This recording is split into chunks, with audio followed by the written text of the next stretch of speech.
Hello. Hello, friends. Hello, indeed.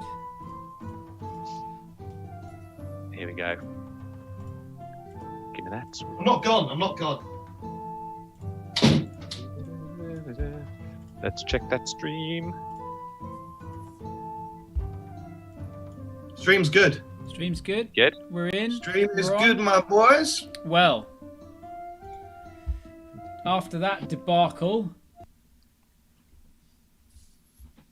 let's start again. Crack open a brew. Is Richter here? Sit down on the loo and enjoy a fine poo with the journeyman quest. Oh, squeeze it. Squeeze it out, lovely. Gently. Squeeze Push. it out, like. Squeeze it out. Like tomato puree. Thanks for bearing with us. Technical issues.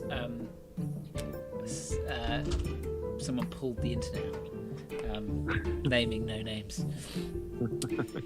So, we have a catch-up today through Aidan as Richter towards the beautiful lips of Michael Thomas, who shall caress our ears with his vocal tones as Dutch Grey.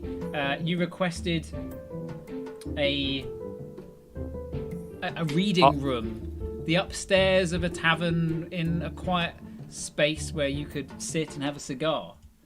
Is that Yeah, I wanted nice music. I wanted good vibes. cool? Well, you have them, friend, and you have the stage to begin reading said tale. Elves. Pointy-eared, long-faced, oh so superior elves. They built a city of marvels, a glittering sprawl of towers, arches and plazas that would make even the dwarves salivate. But problem is, it's full of fucking elves. Don't get me wrong, I'm not prejudiced, like, you know, my brother. There's just something about that smirk, that superior smirk, that doesn't sit right with me. There's a saying I heard once amongst the orcs: don't build statues out of the living. They can still disgrace the stone. Problem is, elves just keep on living, don't they? The boys are well and truly back in town. One last big score to safeguard a damsel. And all we need to do is plunder an interdimensional gateway from a family crypt of a rich cunt who gets his thrills from hurting and killing. Again, don't get me wrong, love a scrap. Sometimes, you know, it's a bit fucking nasty when you pop a cunt's skull and it comes out. But, you know, it's the gamble's the thrill. It's me against whoever. It's all on the line. I never paid no one for the pleasure of another's misery, nor have I ever tugged myself off to the screams of someone I'm whipping. But the elves saw fit to allow such a creature to reside in their city of splendor. It's all surface to them. Yeah, lovely city you've got here. Breath fucking taking. Shame that within the spires and domes you've got secret police torturing people. You know, just rich, sharty cunts torturing people. That's what I like. But we're not on the surface. Nah. We're deep in the belly of this twisted beast. Looking on with horror as our friend plummets towards the snapping pincers of a big fuck-off talking spider. Much as I'm worried for Rufus, the old magic's stirring up in me again.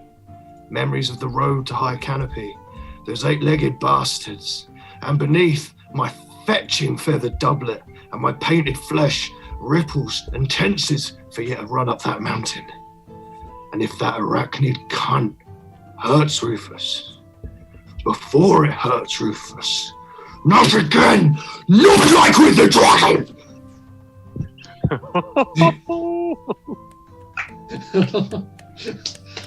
So good. I So get good. Nice. Well written, So good. but an amazing delivery. A very amazing delivery. Anchor. And with that, we begin the battle.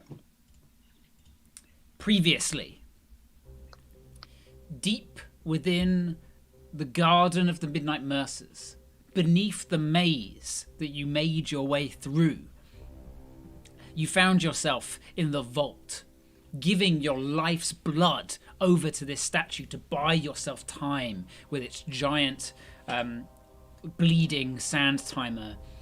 The lift took you down beneath the earth. Down here you saw a large crypt with the various relatives and predecessors of Balthazar's.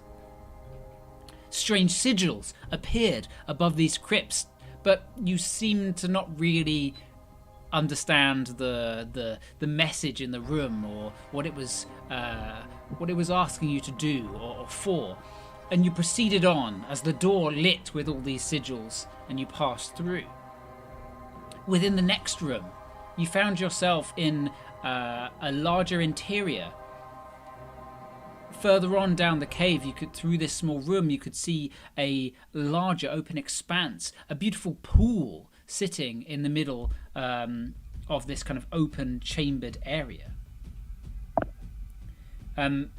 You could see that the pool was glowing with a beautiful sort of turquoise essence, globules of light sort of floating about. But Dylan, with his blind sight, could sense something was wrong. Within the small room that you were in, he could feel two versions of reality layered over each other. He tried to describe it to you.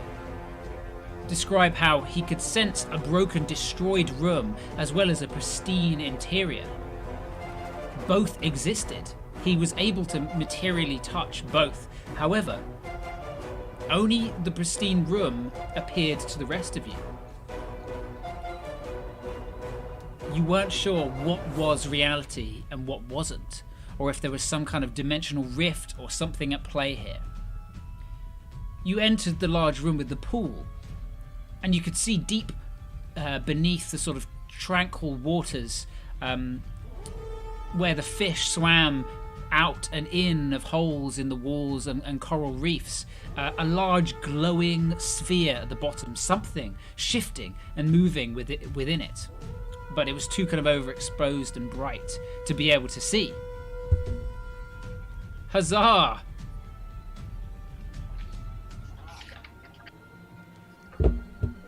What doth my elf eye see? That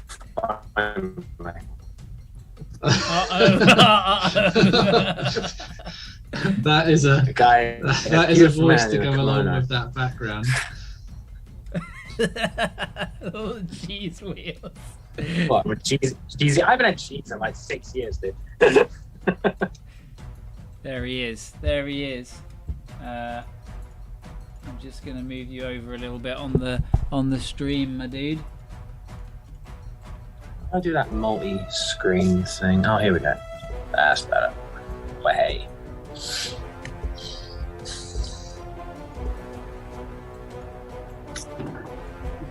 Oh, I like Josh's crying Toby. I like that. Yeah, yeah, we all do. So you found yourself in the room. You could see this large bright orb beneath the tranquil pool. But then, failing a vital save, both Ruthus and Richter saw across this pool, sitting on the stairwell on the other side, the small steps that leading down into the pool, a female figure, a female youthful figure, hood up and playing with something in their hands. The hood pulled back and revealed to Ruthus his long-lost daughter. And to Richter, his patron companion. Richter, realizing that this must be some kind of illusion, held back. But Ruthus, now forced into this kind of emotionally compromised, he dived, beginning to swim over to his daughter, but just sank like a brick. and you heard a voice echo within the insides of your mind, like many insects crawling right at the back of your brain. This terrible, crunchy, slimy voice telling you that you had entered its domain. You spoke with said creature for a small time before the illusion began to vanish around you. And you could see where the pool once was, a huge sort of cavernous hole in the ground. The kind of undulating rock faces smoothed through time. Holes and crevices in the walls leading back and forth, spiraling out, and a giant coiling web making its way down, which Ruthus had tangled himself in and began trying to cut himself free, but just as he cut, he just fell further into more web. Horrified at the now sort of desecrated surroundings, a giant creature scuttled down at the bottom of this webbing, and you realized it was one of the larger creatures, a much larger version of the smaller spider rock-like creature you had seen previously in Xanthar. It looked up towards you all, and you heard in your head, "My master does not want you here." You could see these rods poked into its head. 3 rods. Almost slight electricity crackling around them. Pus and oozing out from where they've been kind of cracked through the sort of chitinous skull. And with that, it began scurrying, climbing its way up towards Ruthus, and that is where we rolled initiative. First up, it's the person who's not here. It's Brother Draug, Dylan himself, controlled by Zook. Take it away. I like the idea that the spider is just playing halfling Kaplunk with Josh right now. It tumbles down. Okay, Brother Draug is going to go, shit, motherfucking spiders. And he's gonna scooch. Fucking sick of these motherfucking spiders. It's the motherfucking tunnel. Damn. And he's gonna swoop his cape sort of billowing behind him to the right hand side. Is those wooden planks, do they allow a walkway around the room on the right hand side of they do map? a very precarious walkway at times. May require certain rolls. Okay, he's going to go to like the beginning of them and maybe just put 1 foot on the wooden planks. He's going to draw an arrow. As he does so, he like scrapes it across his back, the back of his neck, dousing it with blood and using his blood right thing that he does. Yeah, his crimson right. Yeah, and he's going to say, "Ook, get him!" And then Ook's going to like swoop down, sort of coiling in a spiral down into the tunnel. And as he sort of his eyes turn black, he walks through Zook's eyes and he pulls the bow back and lets loose a shot right at the eye of the spider. Eye of the spider. Eye of the spider. I'm going to give you control of his character, Reap. Now is a good time to use those Warhammer dice for the D6 rolls. Indeed, yes. Indeed. Indeed. Huzzah! So it's 1d8 plus 7d6 plus 17. But wait, shit! I've got to roll. You got to hit first. I've got to hit him first. Remember, he can do his sharpshooter, which is a -5 to his attack, but it's a +10 to his damage. Yeah, let's do that. So he's got a plus. Bow of Storms is a +14, so it'll just be a +4 now. But he's got advantage because Ook's helping him, I think. He gets advantage. Oh, interestingly, what is Ook's movement? Because it's quite far away. Ooh. Oh, how far is it?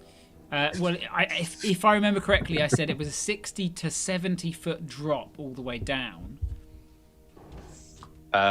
Yes. Is it just a standard owl's movement? I believe so. Yes. He's getting head-wigged. Getting fucking headwind. Owl is they move 60 feet. They fly 60 feet. So he could move 120. He could, yeah. So 60 feet, but then he's using the help action. So I remember I said 60 to 70. So what I'm going to do is I'm going to get you to roll a d20 as just a luck roll. Is it closer, as in 60 feet, in which he can, or is it 70 in which he can't? Sure. There's 4. It's a 4. Unfortunately, Ook flies down, but doesn't quite get far enough. Oh, so he's got to like physically harry the target. He's got to get there to harry it, Sure. harry the target. Yeah. Yep. Okay, so straight roll. It's a 13 plus 4, so a 17. A 17 to hit. Let me Oh, wait, double hang on. check. No, I take -5 from that, don't I? You do take a -5 if you're sharpshooting, which you did say. Wait, so he's got, hang on, plus 14. So that would be +9 to that. Sorry. So it would actually, no, it's over a 20. It's 22. Even with the Still. -5. With the -5, yeah, because he's got plus 14 with his bow shot. You hear a sickening crunch, and you see the kind of purple crystalline arrow pierce in beneath the rock hide, just about. Okay, so he says plus 17. Is that with the sharpshooter? I'm assuming. Isn't the bow? I don't. Yeah, I imagine probably with the so. sharpshooter plus, Yeah. plus 17. It'd be plus 7, yeah, but plus. So 2, 6, 9, 12, 15, 17, 20, 21. Well, Roop, he doesn't have sneak attack. Oh shit! Yeah, not fun. What's the bow? It's a D8. D8. Good. So I rolled the D8, which was a 1, plus 17, so 18. 18 points of damage. 18 points of damage. Slam. Okay. Go. And he's gonna pull out and knock another arrow, and try and slam it into a different eye. For another 13, so it's another 22. And that does 8 plus 7 damage. He's not doing a sharpshooter on this one. Yeah. Wait, can he choose? Is it once per? He can do it as many times. He as can do it as many times as he wants. Okay. I guess I should have said before. So that's just 15 points of damage. On the Still second, pretty good. On the second hit. And then he's gonna. How far did he move? I don't know. You haven't moved him yet. Okay, so you can control him now. okay, cool. And then what he's gonna do is he's just gonna basically like duck down and try and like quietly like slip along the wooden bank. And can he use his bonus action to hide? He certainly can. 20, 25, 30. As he runs gonna across slip there. these thin planks, I am going to need him to make an acrobatics check. Sure thing. That's easy enough for such a roguish character as him. Good God. Is that plus 16? Yes, it is. Rogues, man. Hell's bells. Rogues. Yeah, 26. Easy. It's basically he's fine unless he rolls a natural 1. Yeah, ending his go. Ending his go. Dutch, you stand before this cavern. You can see Ruthus struggling about. Ruthus is about 40 feet down.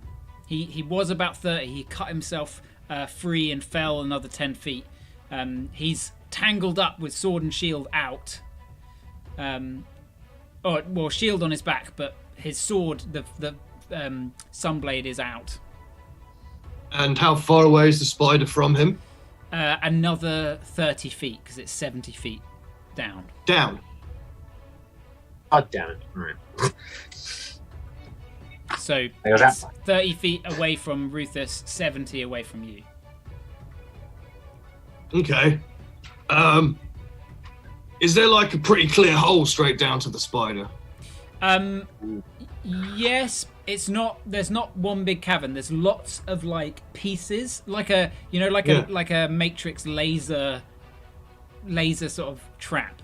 Yeah. It's like that, but with like large, thick strands of web. So Fantasy you Mission have to Impossible, fall right. and like fall dodging them, which would be pretty difficult.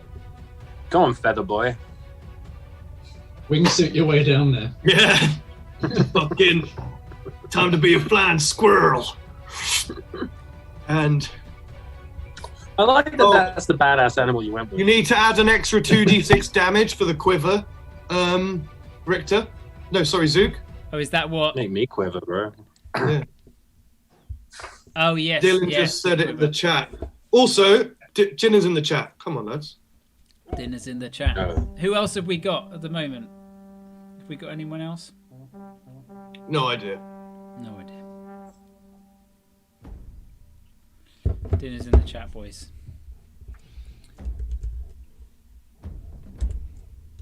Press F for dinner. For sure, but I've only got branded products around me, and I assume we don't show those. No. We'll try not to. Yeah. I mean, what are they going to do? Sue us? Yes. Please don't sue us. I'm quite nice. They're going to really. count.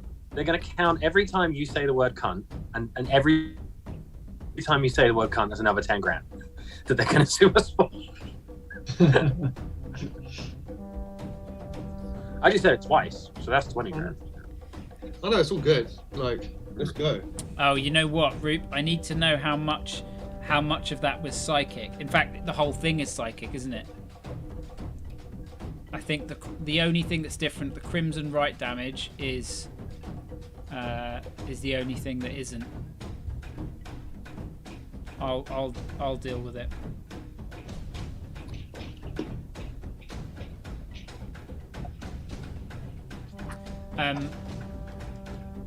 Dutch, what are you doing?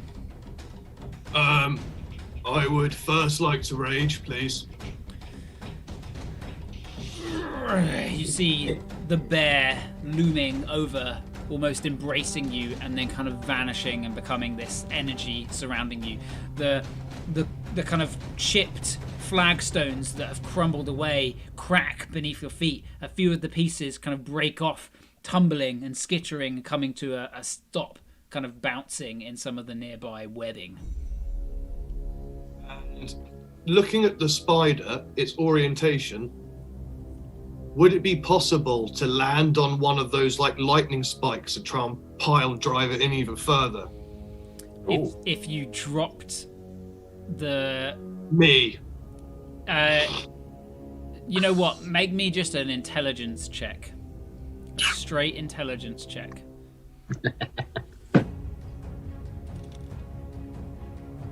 Oh, that would be a 2. You look down and like the amount of webbing that's sort of crisscrossing like across, and the accuracy in which you're trying to do, you think it's going to be so difficult. It's going to be difficult enough just to get down. You can't see a route. Fuck. Way it's not clear. Luck's a thing, isn't it? It is. Yeah, but not in this scenario yet. You're 30 foot away. No, Rufus is 40. It is 30 feet more. Yeah, fuck it, let's go. Do it, Brian. Save doing me, it for the Daddy. Do you want to... No, don't worry. It's your turn. I'm not going to... Yeah. So what? Jump down the hole at the spider. You're jumping. Yeah. Okay. What I will need from you is an acrobatics check in order to try and dodge as many of these spider webs as you can on the way down. Alternatively, what I may do is allow you to expend an attack on your way to cut through some of them, depending if you're going to hit. I did want to use the Katars because they do the fucking thunderous smite. They do. They are piercing, right? Yeah. Okay, good. No, are they piercing or slashing? They're like Piercing. they're like spikes. Yeah. Gonna be harder to cut this web with piercing items, unfortunately. That's fine. Make your acrobatics roll, Dutch. 21. A 21. You take a step back, look towards your friends, and then take the leap off. The thrice thrown One from the dive. tower dives once more. You go into sort of like a slow fall forwards, easily kind of missing the first few. You get about 30 feet, begin falling. You're only going to drop 60 feet this round, just so you're aware. You don't just like drop the whole thing immediately, but you begin. In fact, I think there is an actual Full speed. There is a full speed. Let me double check. How far do you fall in one round? Shit. Because I feel like 6 seconds is pretty quick. Like you fall pretty quick in 6 Oh, seconds. yeah. You know what? You can fall 500 feet in 6 seconds. Oh Christ! Wow, that's like the Nice. quickest you can possibly move. I know. That's mad. Fuck it, I'm an Iron Jaws player, motherfucker. Let's go. You know what? You're going to fall all the way then. In that case, you fall through. However, on your way down, maybe about 40 feet down near Ruthus, you catch your shoulder on like a large woven piece of webbing and begin kind of like it grabs at you, but you begin kind of tumbling and twisting as you begin to fall, not knowing which direction's which. You slam into the ground. You hear this kind of like crunch. You're going to take 7d6 of damage. It had to be an extremely good roll to dodge them all, but you Is that made it all the feather way suit down. not good? I thought the feather Yeah, my suit was feather for fall. falling. Oh, are you using it? Yeah. In which case you will fall quite slow. Oh, how slow? Well then, yeah, easy. Let's go. Let's just hover slowly. I will allow you, as you are tumbling. I and said I was spinning, wingsuiting it. He did say that. I think it's going to cost you a bonus action to cast, or is it your? No, it's your reaction. Yeah. It's your reaction to cast. You know what? Make me another athletics check. Sorry, not athletics, acrobatics check. This is to, as you are kind of like tumbling, to pull it out at the last minute And rewrite. Yeah. and rewrite yourself. Yeah. Nice. Well done. Well done. Always making Well athletics done, everyone. normally, but natural 20. Ugh. Oh. You see him catch his arm. He tumbles, spins in the air, and then right like 2 feet above the spider, whoosh, the Orcus leathers and feathers splay out, and he comes to a like, you know, as a bird pulls up before it Yeah. lands on something, you just whoosh.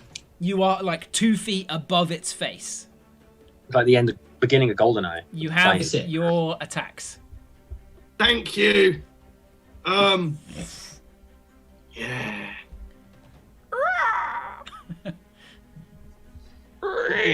No, I'm not gonna do haymakers.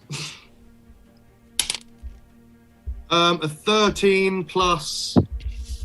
Where are the Katars? A 13 Who wants plus some 11. ground lobster?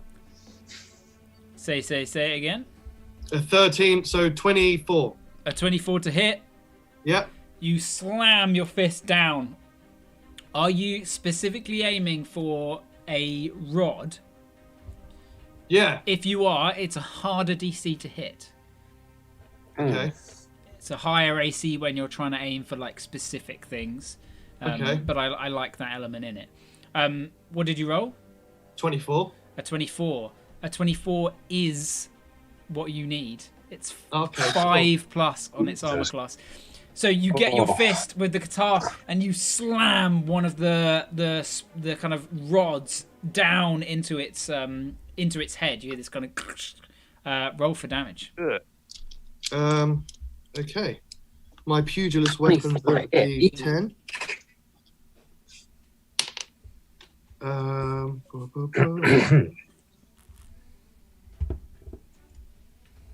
So 8 plus 3 is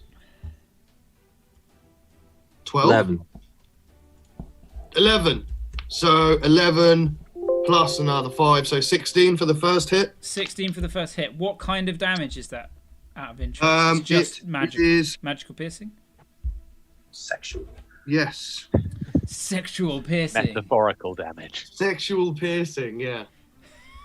Oh. For fuck's sake. 13, you said? Yeah. Okay. And my second attack, I've already just... You hear this noise as you slam this bolt back down into its head. It took extra damage on top. Uh-huh. Oh, cool. Seeing as it has a direct connection to its brain. But Booyah. After hitting the first one and seeing that it definitely didn't like it, I'm going to bring both hands up and do like a big hammer fist down to try and slam it in even further. Okay. And whack-a-mole now. Yeah, oh fuck, it's only a 22. A 22, you slam down, you hit it in the head, but you missed the spike as it's sort of like writhing around and you're on top of it. So unfortunately, hitting just the chitin, it's a no hit. It's a no bueno. No bueno. Kinder bueno. No me gusta. And that is my turn.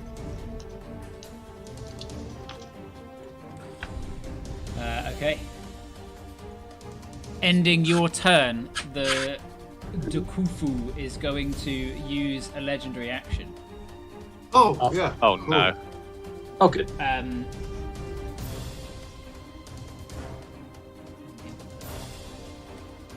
To run away? No, Skitter. it's going to use a legendary action. It's going to use, you know what? It's only got 2 legendary actions, and it's going to use both. Oh, fuck.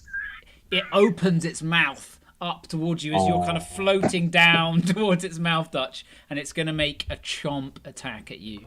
Yeah! Get chomped. All right, let's do this. No, Shelob, It's no. Yeah, otherwise we'll sit fucking gardener on you. That chomp is a 30 to hit. Fuck. Hits. Oof. I will maintain our support of it.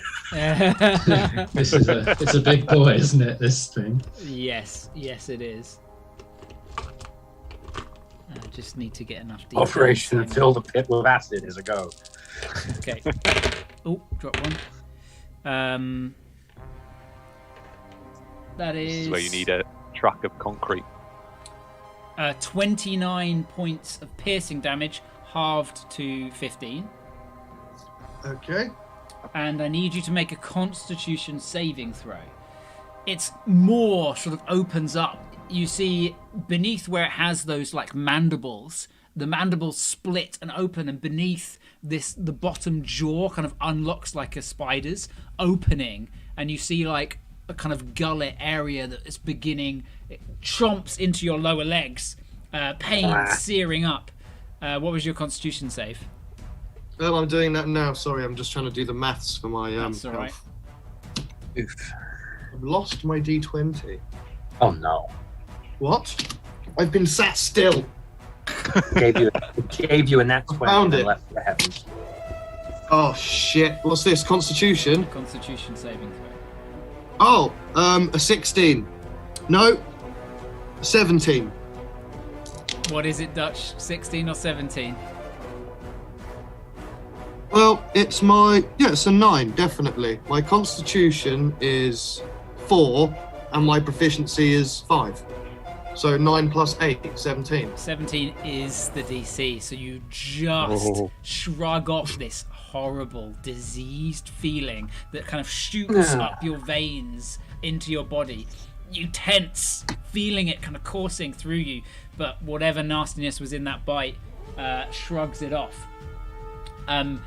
as part of this 2-cost legendary action, it is now going to swallow you. If it is, if it has bitten, a creature and has it in its bite, and takes bite damage, the target is swallowed.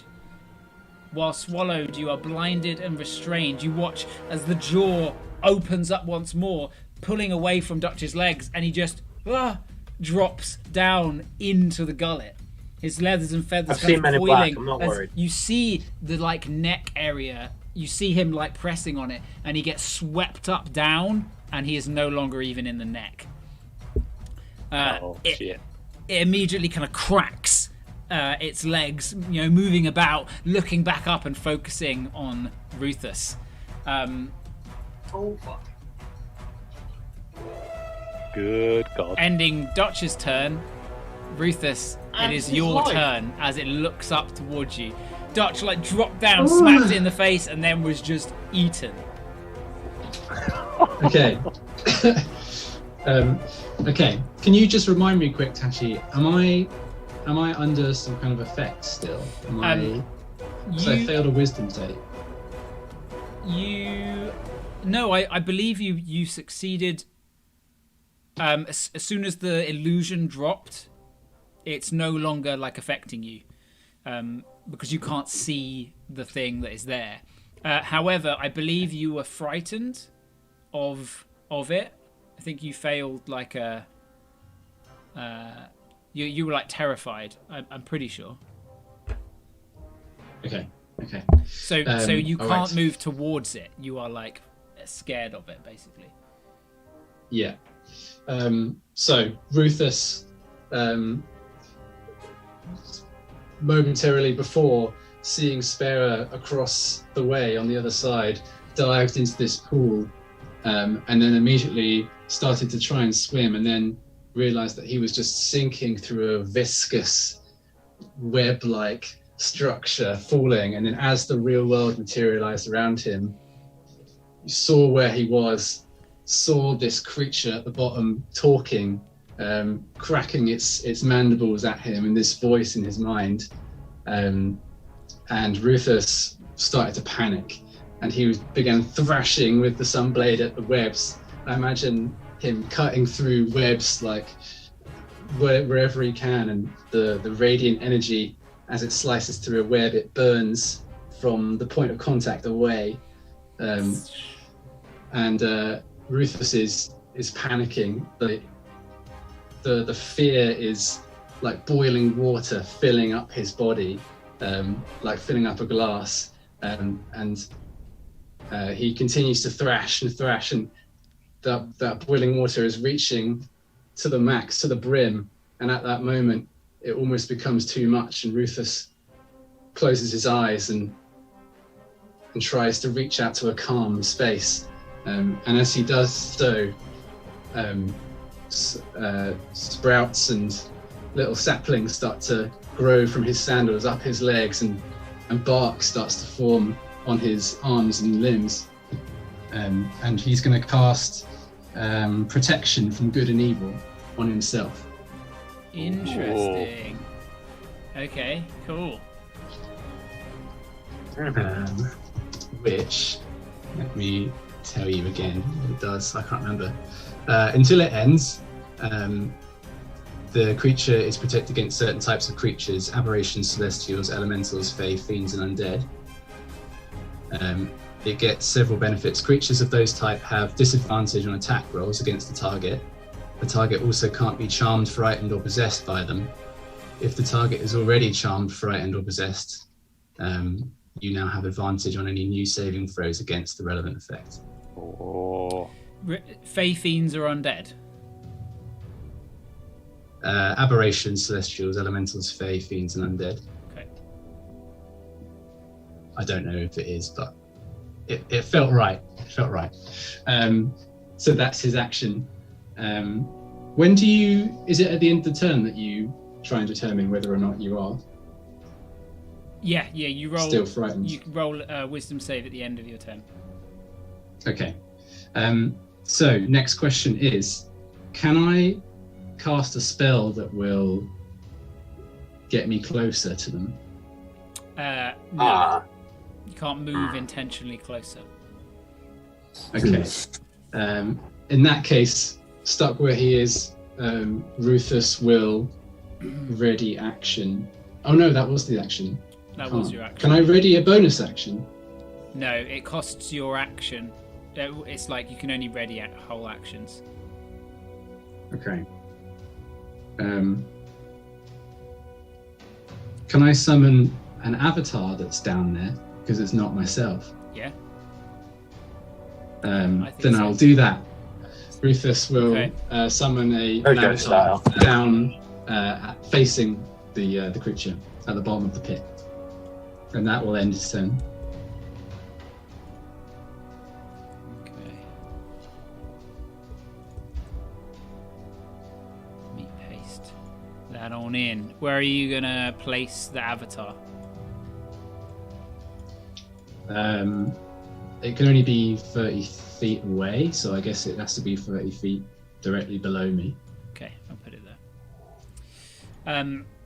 Ending your turn, it is the Dokufu's turn, as it got the same. So now do I get to see if I can drug off the Yes, the you effect? roll me a wisdom save.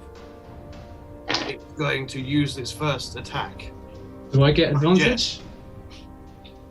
You unfortunately don't. It's none of those things. It's a magical thing though, right? So I still get advantage as a gnome. Oh, you do get advantage. No, it's not magical.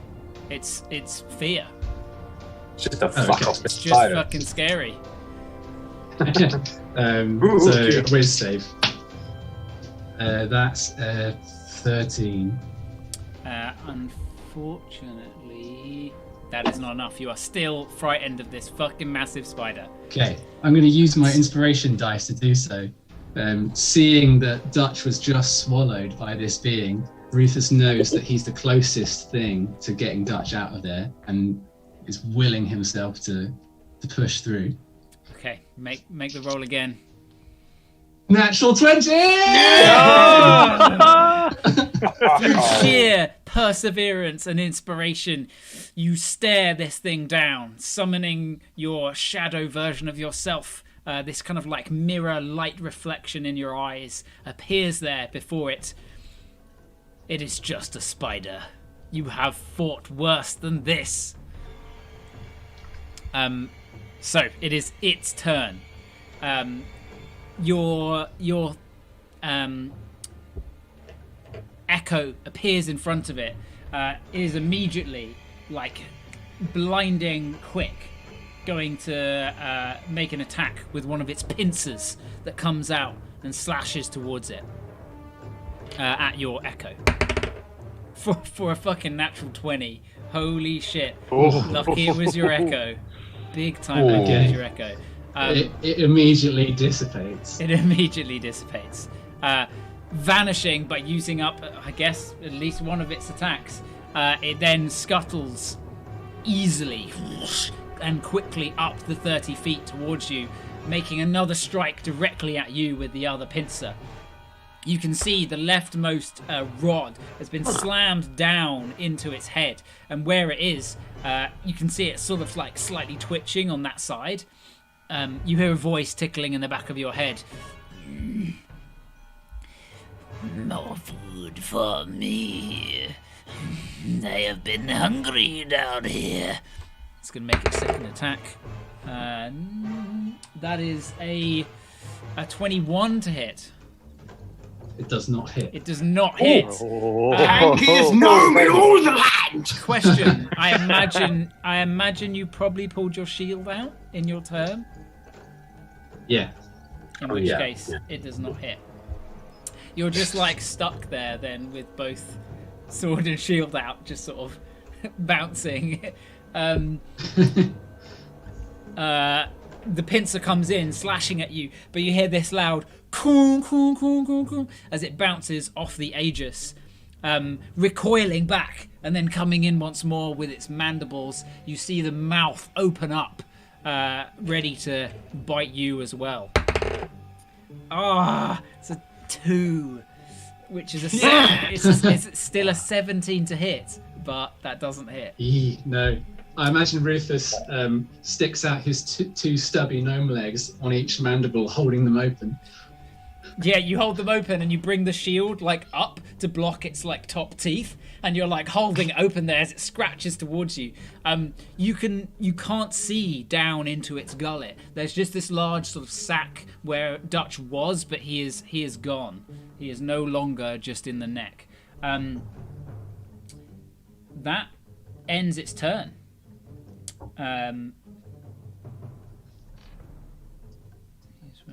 Okay, yeah, it uses something instead of its bite. Okay, ending its turn. Fandel. It is Fandel's turn. No. He's gonna come to the edge, kind of toppling as part of it kind of crumbles away.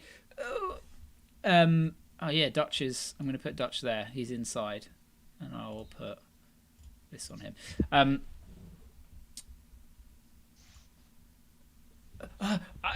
He turns to look towards you, Richter, and towards you, Zook. What do we do?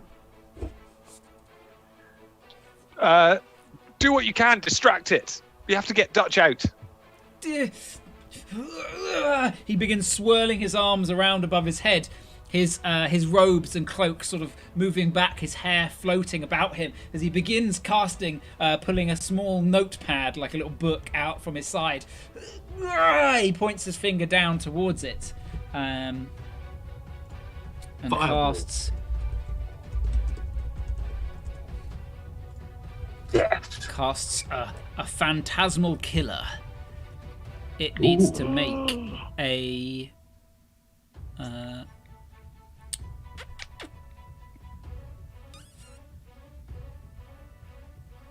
Yeah, it needs to make a wisdom saving throw. Okay. That's not good. That is only a 9. It's going to use a legendary action to succeed that. Sorry, a legendary resistance. However, that's one legendary resistance used. Okay. You see the spell sort of reverberate and take effect around it. It, for a second, begins to kind of twitch, and its eyes sort of looking around in different directions at something that you can't see. Fandel holding it, it sort of shatters around him as he kind of like tumbles backwards slightly, regaining his balance. "It is too strong!" he shouts. That's going to end his turn. He is going to take a couple steps back away from it. Good move, Fandel. Good move. And we move to Zook's turn. What are you doing, Zook? Okay. Oh man. Okay. Seeing Dutch go inside, Zook's gonna kind of panic and go, "Oh no! Someone pull him out, Dutch!" And he's gonna shout as if to try and coax Dutch out of the belly of the beast. He's going to float 15 feet around the pit to the right, just over here to the edge, and it's moved within 60 feet now. It is within 60 feet, yeah. Okay. It's about 50 foot down, 45, 45, 50 foot down. Okay.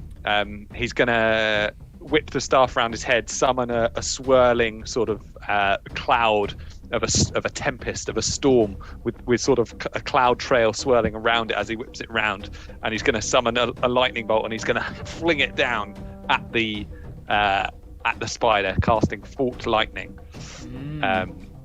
hoping that the electrical jolt will cause convulsions and that it will vomit him back up. So it needs to make a dex saving throw. Okay, dexterity saving throw. That would be an 18. That is the DC, so it takes half damage. Okay. So that's 3 plus 5, 8 plus 7 is 15. So it takes 8 lightning damage. Well, interestingly, the lightning catches it, reverberating around. It dodges some, crackling off through the spider webs and sort of dissipating, but it looked like lightning did more damage to them, so it ended up being the same amount. Okay. Okay. Good to know. Good to know. You see it like crackling around where the rods have been jammed in its head. Yeah, I'm going to shout, hit it with bolts of lightning, and float another 5 feet to my right, and that'll be my go. Fandel sort of flicks through his notepad. I have not prepared such evocation spells, as like the wind is sort of whipping about him. Useless old man. Ending your turn, the Dokufu is going to use 2 legendary actions. Once again to chomp and try and swallow Ruthus Suncrest. Is Ruthus there? Has he run off really quick? Oh no, just Toby. It's just Toby. What directly, Toby? So that sounds like a fucking really shit version of Everybody Hates Chris. It's just Toby. Just Toby. Yeah, as that may change what Richter does, I am just gonna have to roll while he's not here. So it's gonna make the chomp attack first, which is a natural 1. If you can believe, I rolled really good and then really bad. That's just when we need it.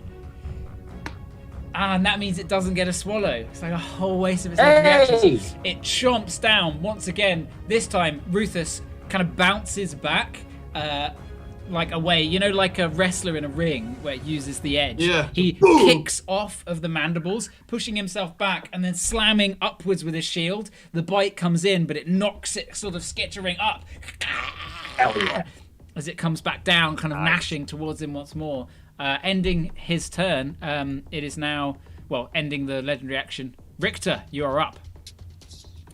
Richter, making sure that Vandel stays back, will point the Rook's halberd down the pit at the Khufu, and the Khufu must now make an intelligence save.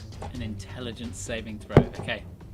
It is a spider, but it can talk. Oh my god, Well, that's a natural 3 plus, plus 2, Oh. so it's only a 5. I am probably going to legendary resistance this, just so you're aware.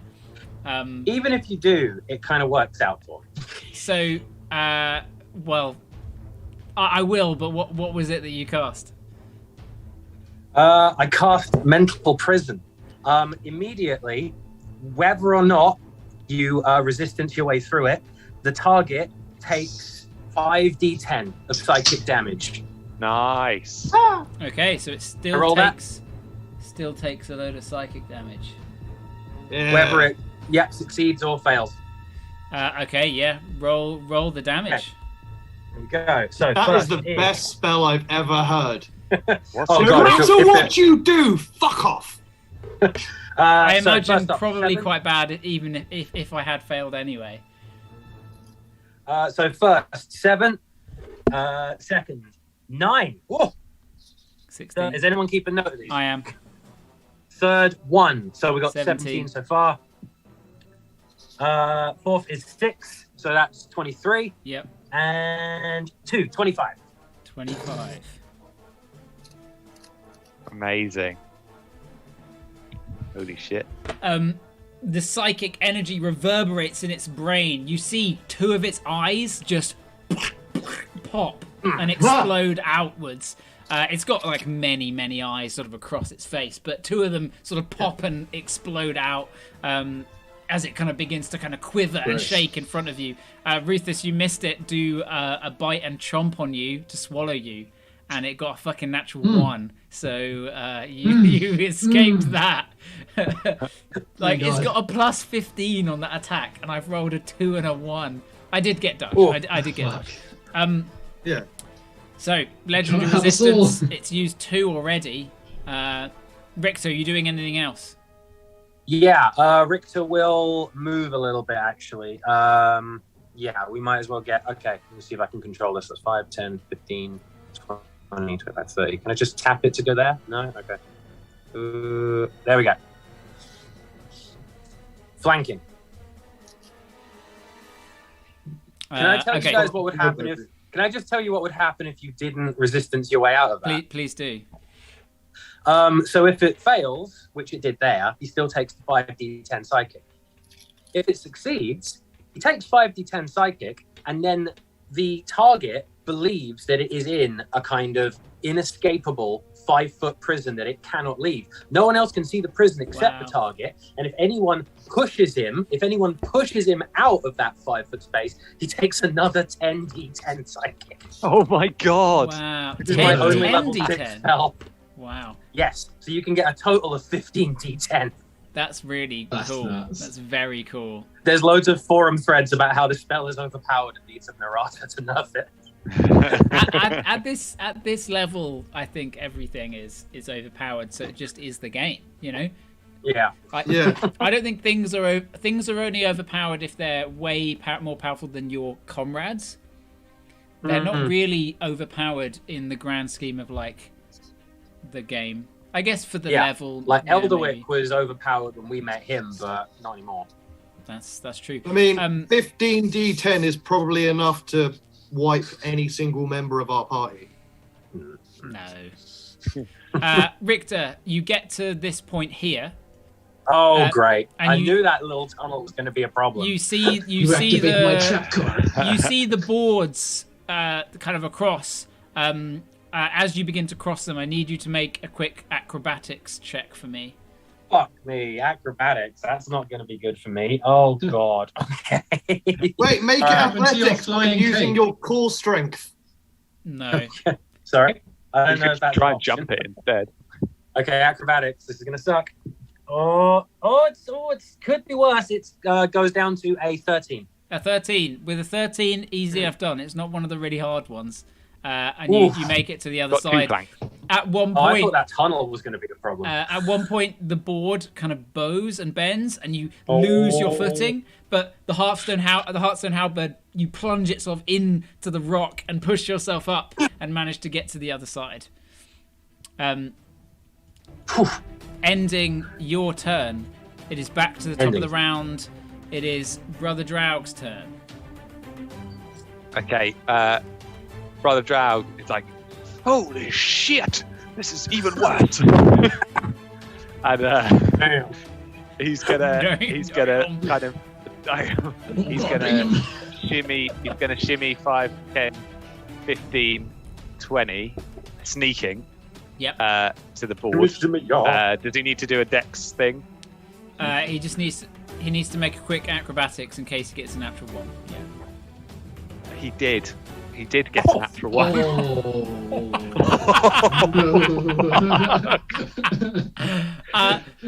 Drow, like just casually running across this side. No one can even really see him, but he just slips and falls straight down.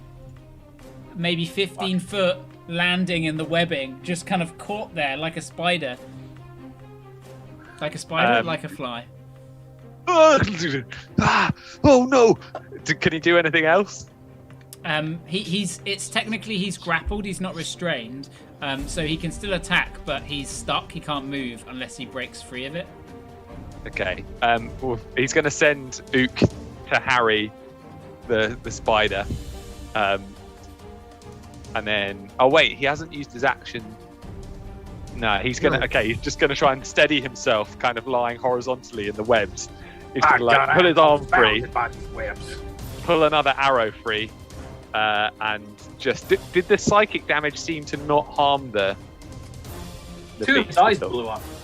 It seems the psychic damage seemed to it did seem to harm it. It did seem to harm it. Yeah. Okay. Cool. So yeah, he's gonna pull another arrow and aim. Kind of towards I guess spiders don't have throats, but just straight between the mandibles, through the mouth, to try and open it up a little bit. He's going to do a sharpshooter shot. You He can always shoot a target and then teleport to the destination, can't he? If he needs to get out. He can. He can teleport to his bolts, his arrows. That's true. That's Yeah, very don't true. shoot Dutch in the ass by getting him through the mouth. No, I went yeah. in feet first. I'm gonna come out like a bad baby. Okay, we'll shoot you in the head. I feel like actually Dylan's kind of intelligent enough to realize he can't help much by being stuck, so he's gonna at the last minute aim up to the passage behind the spider on the other side. Is it free? It is full of webbing. Oh, well, if he's going to get stuck here and there's a spot there. Yeah, okay, opposite end over there. He's going to aim up to there and shoot an arrow into the earth. Make a quick attack bonus roll. Action. Sure. Just in case you get an natural one, I guess. No, 18 plus shitloads. Yeah, and then he uses bonus action and whoosh, appears on the other side. And then he has a second attack. He does, as a blood hunter. He does, so he's going to balance himself, pull another arrow, turn around, and with Ook still harrying him. Yeah, I think he's going to take. He's going to make. Stays there until the next attack. Yeah, he'll make a sharpshooter attack. Oh yes, absolutely. 30 to hit. That hits. It is now a sneak attack because Ook has helped. Sweet. So it's a D8 for the weapon, and then 2 extra D8. Is it a Crimson Right? D6. Or was it 2D6? D6. 2D6 extra. Okay. One I'll is roll the those at the Crimson end. Right, and one is the bow, I believe. Or is it bow too? Okay. It's 10, 16, 18, 21, 22, plus the bow damage. Oh, nice. 29, plus an extra 2d6. I'll do the Crimson Right. 29. That's 6 Crimson Right damage. Okay. So that would be 35 in total. And then the other d6 is a 2, so 37, plus the 17. So Damn. 47, 54. 54 points of damage. 54 points of damage. Total. After falling into webbing, then teleporting, that's not bad. That means, with that amount of damage taken, it needs to make a Constitution saving throw. The bolt slams into its side, and you hear it kind of as it lets loose this horrific noise. It makes a Constitution saving throw of, unfortunately, a 25, so does not throw up Dutch. Oh. That's But it also fine, did because now it's not time do to a blow it up legendary from the resistance. inside. That's interesting. Ending Dylan's turn. Dutch, it is your turn. At the beginning of your turn, the acid burning within, you begin to take damage from being within this horrific creature. Dude, your beautiful new clothes. Take It's fine. You want to 1-inch punch its esophagus from inside. Or how about using Thunderous Smite inside its stomach? Ooh. Bombs are That always could do squishy on magic. the inside, blowy uppy on the outside. Yeah, I've seen Men in Black. I know how this goes. Yeah, we've all you seen Starship take- Troopers. you take 29 points of acid damage, halved. Oh, So you take 15. Yep. And you gain a level of taint. Ugh. So just Oh, make a liquid. note that you have a level of taint. Oh, Um, that doesn't sound positive. okay, that is all that happens within. You are restrained and blinded.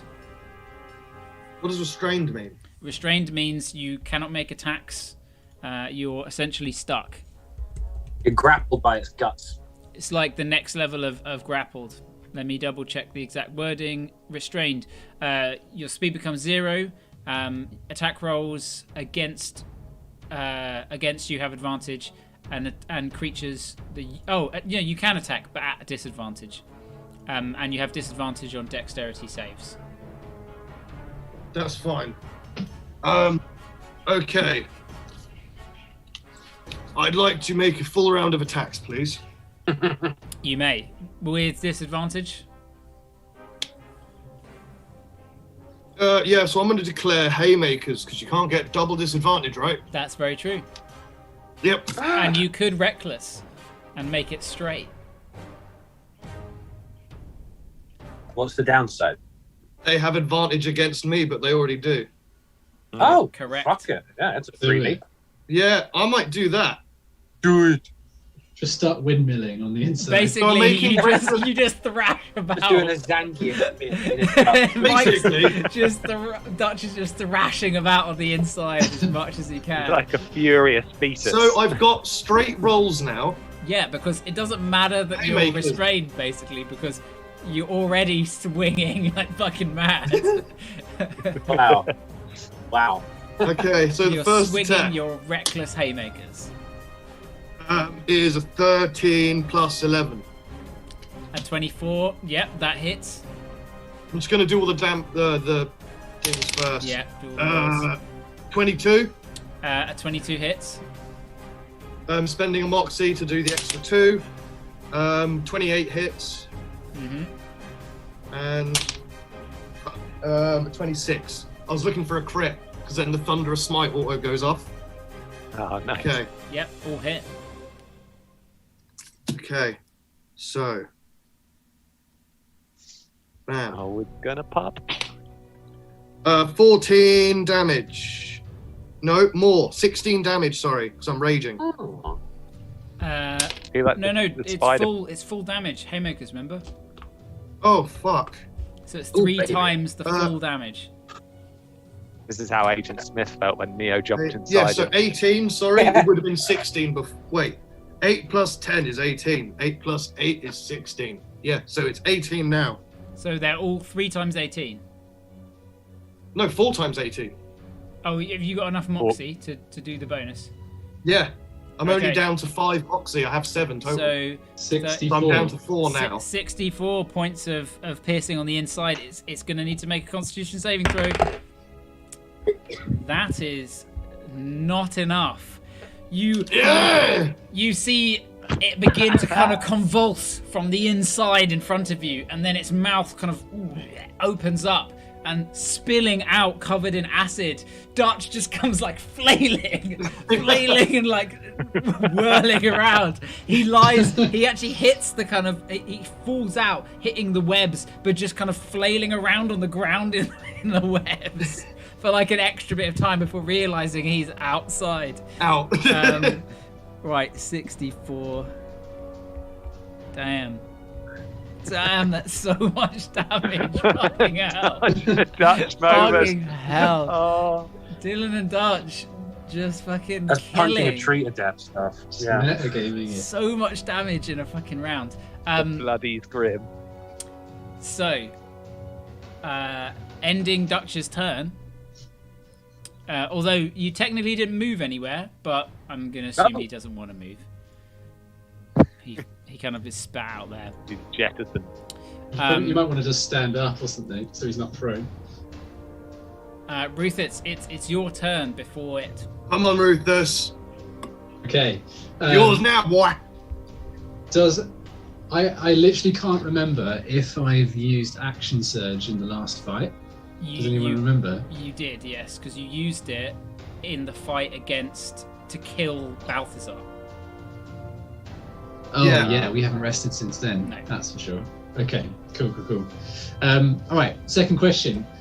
How's this going to work with summoning an avatar? Like, because it's sort of in the middle of all this web stuff, right? Mm-hmm. Like, if I summon it behind it, is it going to be there? Like, does it get stuck in the web as well? Oh, yeah, I still got my movement, didn't I? Yeah, you just got up and left, so we weren't sure whether you were going to move or not. Oh, yeah, sorry. Dinner was ready and I haven't eaten. That's fine. Right. Yeah, if I got here, could I use 5? It would have an attack of opportunity Well, against me. you're in the web. You were spat out into web, so you'd have to Okay. break free, which essentially you can't move, basically. No, that's um, fine. I was just going to roll around anyway. You're just thrashing about.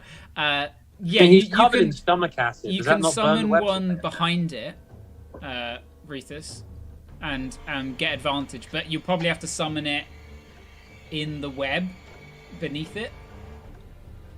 Yeah, will it stay there? Is my question. It's what is it? It's immune to all conditions, isn't it? Yeah. So it can't be restrained. So no, it would just melt through all of the webbing, I guess. Well, no, it wouldn't melt through it, but it can't get stuck on it. So and it can't stand on it. It's like not really good enough without the stickiness. So I guess, I guess good point. It would because it can't be restrained by it. Then it can't stick to it, so it can't stay kind of in the air. But it's not restrained being in the web. You said it's being grappled, so is that an effect? It's a condition. Is that a condition? Yeah. Okay. All right. In that case, Rufus is going to close his eyes. He's gonna bring his hands together in front of him, sword and shield together. Close his eyes and concentrate and think of high canopy, thinking of the treetop, the mist and the clouds enveloping its leafy canopy, and he's going to use a bonus action to cast Misty Step. So his body turning from mist from feet to head as he disappears and resummons himself here opposite Dutch. Very good. Once again in the web, however, and then I'm gonna shove a blade in its ass. Go for it. Using 3 attacks. I haven't got anything special. No. So yeah, just aiming for somewhere, trying to shove the blade into somewhere where there isn't some shit in, getting in between the cracks. For a 28 to hit. That hits. Doing 16 radiant damage.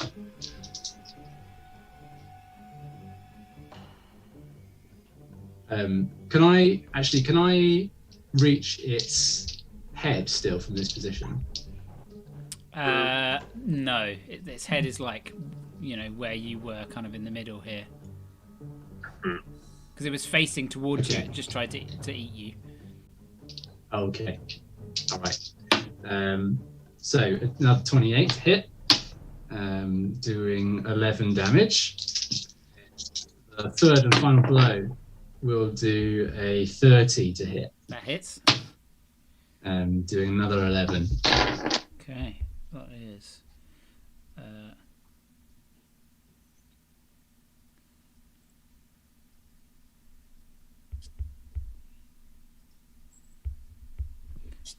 Okay, you begin slamming the sunblade through it.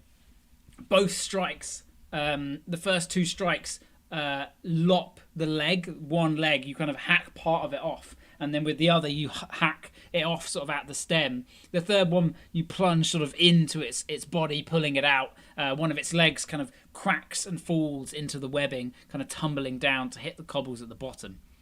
It's looking pretty fucked up. Holy shit. You're absolutely steamrolling my Mega Boss. You fucking bastards. I rolled really bad. I rolled really bad on like all the attacks. Very annoying. Thank you. You didn't against me. Well, I rolled bad on the damage against you too, so it's fine. It's fine. The gesture. Are you going to do anything else, Rufus? That's the end of my turn. That's the end of its turn. So it is its turn now. It regains its legendary actions. And it is going to... Kill me. Scuttling sort of between you two, you hear a voice in just Dutch and Rufus's head. You are strong. Please. I don't want to be here anymore. Free me. Free me. And it's going to use its mountain step ability. It's going to, while in touch with, it's going to teleport 60 feet. You watch as it kind of dissolves into rock. Its chitin hide, sort of where it was, crumbles away just into kind of rock that crashes down, and it disappears. But you hear kind of crumbling and sort of rumbling within some of the tunnels in this direction underneath. Oh, fuck. Oh no. Oh no, not him. As it disappears. Oh no. Our good friend. That is Concord. That is the end of its turn. Although, yeah, that is its entire action to do that, which is kind of annoying. Oh no, it's its bonus action. Fuck yeah. It's gonna use its vomit spawn ability. No. You see crawling out from this hole a smaller Dokufu. What was that free me bullshit then?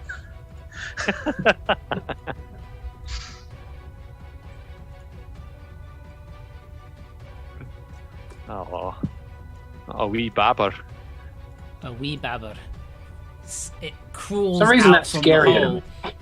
It looks like it kind of bursts from like a sack outside. You see kind of viscera and goo explode sort of out from that hole in the wall, and it begins to kind of crawl its way out. That is the end of its turn. Next up is Fandel. Fandel walks back up to the edge, and then he begins swirling his arms above his head. Shit, what has he actually got left? Movement. Get out of there. Let's have a look. Does he have to make an acrobatics check to see if he falls in? No. Why do you want that? No. Bastard. Josh. Love this guy. Shit, yeah, he doesn't have a huge amount.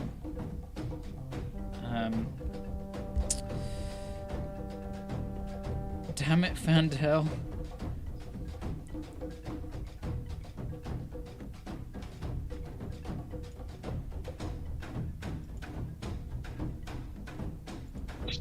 Here we go.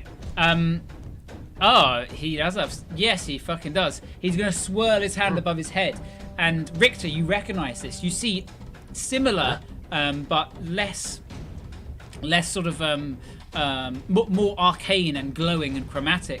These glyphs begin to shift and appear around this small one's head as he casts Hypnotic Pattern. Oh, shit. It needs to make a wisdom saving throw. It up. It's got a wisdom save of... little spiderling gets a 17, which... Oh, that's good. It is actually weirdly good. Which, beats his save. Fuck. His save is a 17. God damn it, Fandel. So it does shit all. It doesn't do anything. Damn it. Okay. He's going to not back away because it is close to him. Ending Fandel's turn. It is Zook. What are you doing? This spider here kind of turns, looking up towards you. It doesn't have any of the things in its head, and it kind of looks around, confused. Okay. Zook, it looks confused. It looks scared. Roll me a quick animal handling check. Oh, now that I can do. Yeah. The natural one. It just came out of a fucking visceral sack of acid, and it's near Fandel, and you hate spiders. I hate spiders, and I'm gonna float over here, leap off the hole, charging up a forked lightning, and as I fall through the hole, I'm going to try and catch a glimpse of both. Sorry, not through the hole, past the hole. I'm going to try and catch a glimpse of both the baby and the adult. Can I see the adult as I like float down? You roll me a perception check. It's a natural 20. Oh! Well, I guess you fucking do. I was like, he's gonna have to roll really fucking well. For a 35. Yes, you fucking do. It's a ways back through the hole, but you see it. It's cowering, like all the way back. You know when a spider kind of has its legs in front and the back, like it becomes long, and it's just sitting like up, pressed back, and you see you just see the glowing of its eyes, maybe 40 foot back underneath. Yeah. It definitely wasn't there, but it is now. just crackling. That's how around D&D Zook's works. face. That's how. If I say fine, you can make a roll, and then he does it, I'm not gonna stop it happening. Like, who am I to stop that happening? Yeah. So as the lightning crackles out of black eyes and around Zook's head and body, he just screams, "8 legs is too many!" And I like launch a bolt of lightning that shoots forwards, cracks in two. One goes into the baby and one goes all the way, like circles around in a spiral across the tunnel and just strikes the other one. And I'm going to cast Fault Lightning at 4th level. Okay. So both baby and mummy need to make a dex save. But interestingly, it's in a fucking tight corridor, so it's obviously going to have disadvantage because it can't go anywhere. So This is beautiful. big spider gets a 16, baby spider gets a 15. Neither save, so they take 3, 8, 11. I didn't roll too good. 12, 15 points of lightning damage. 15 points of lightning damage, doubled because it's vulnerable to doubled. lightning because of the rods. You shoot this arced forwards. The first bolt catches the spiderling that's just emerged, looking about, and you watch as the lightning bolt like catches it in the side, moving through Welcome it, to life. and then just explodes out sideways. As it tears apart, you see the other bolt in slow motion, crackling, kind of bouncing down the tunnel and taking this giant spider dead in the face. How do you want to kill the fucking Jokovu? Yeah! So almost like it kind of connects with the spider, but then Zook's just like face is just a horrific visage of lightning and his own horrified vision of the creature he hates the most. And he just kind of convulses as an even thicker plume of lightning just gushes out and down the tunnel, creating a kind of sparking, illuminating all of the rocks and everything in the tunnel within. Zuka And he Hamaha. just floats away and floats down to the nearest piece of Zook, webbing. make me a quick dexterity saving throw. Sure thing. This is your comeuppance. It was a Did dumb you well. move and it worked. That's only a 7. You hear this kind of and acid like explodes and pours out in a torrent as the Jokovu just is eviscerated into its acid and bile. It splashes out, some of it splashing on you as you kind of soar up and out of the way. You take 7 points of acid damage. I'm gonna You reaction. you little fuck. You're going to absorb elements here. I am going to absorb as a reaction. I kind of spin my staff around as some of the Unbelievable. acid kind of just floats in globules and then just falls away, and and the stuff that hits me sinks into my veins. Fucking masterclass. Don't come at me with these elements. Well, that ends the combat. Jesus. That's how you play D&D, boys! You relax after a hard-won battle. After it fucking had 2 turns, literally 2 turns, and got fucking wrecked. Yeah, but I almost died, so you know. Oh man, God damn. So that was good. Oh. you find yourselves within the webbing, still caught. You can hear the various sort of like chittering and movement around, and you do hear scuttling within deeper holes at the sides. Not large, ground tremors, but there are definitely other things that live in here. Probably some more of its brood. But what are you all doing? Perhaps it would be best to rescue our friends from the webs and then purge it all with fire. Yes, please. Yes, quite right. My. He looks up towards Yuzuk, sort of like, I guess, floating back up to the top. Yeah, I mean, I can only hover 10 feet above the ground, so I don't know how that reacts with the webbing, if I can float above it or if I actually sink I guess down. you probably would have fallen into it and tumbled a bit. But you're there in the webbing, like down here. That was incredible, Vandal says. I feel so alive. Feel terrible. I feel so alive. I think I'm gonna die. Vandal, you're going to draw the babies. Shush. Oh, sorry. Does anyone have any rope? I have rope. Rufus shouts up, "Don't worry about me. I can get myself out of this." And through a series of bonus actioning, summoning an avatar and swapping places with it, he can get back up to the ledge. Good for you. Good move. Oh, I thought you were going to rescue Dutch from the webs and then use his grappling hook. Okay. Where would you like to go, Rufus? Where? I mean, can we see? Is there another way to go from this room? Did we see? So now that the illusion has faded, you can see that the wall that existed on the far side, there's actually a door behind these steps. It's not closed. It's like an open sort of pathway. What the hell is happening with the music? Do you hear that? It's going weird.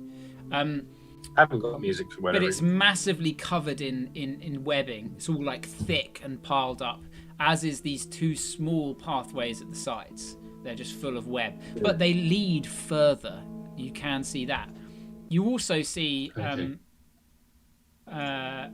Richter, you can see there's webbing all built up on this side as well as this side as well. Another passage. Well, we need to rescue Dutch. He's weakened, I'll just trapped. put myself up here. Cool. Sorry. What would happen? Could I pull out a dagger and like hack at it to free myself? Yeah, with a bit of time, you can hack your way and sort of fall down until eventually you're free and at the bottom. How long is your grappling hook, Mike? As long as a D&D grappling hook is, I'll have a look. So I had a grappling hook and rope. It's likely either 30 or 60 feet. So it won't be 70. I have extra rope though on me. That's true. He's not at the bottom though. He is if he cuts himself free and tumbles down. Okay. Oh, so yeah, the rope 5e.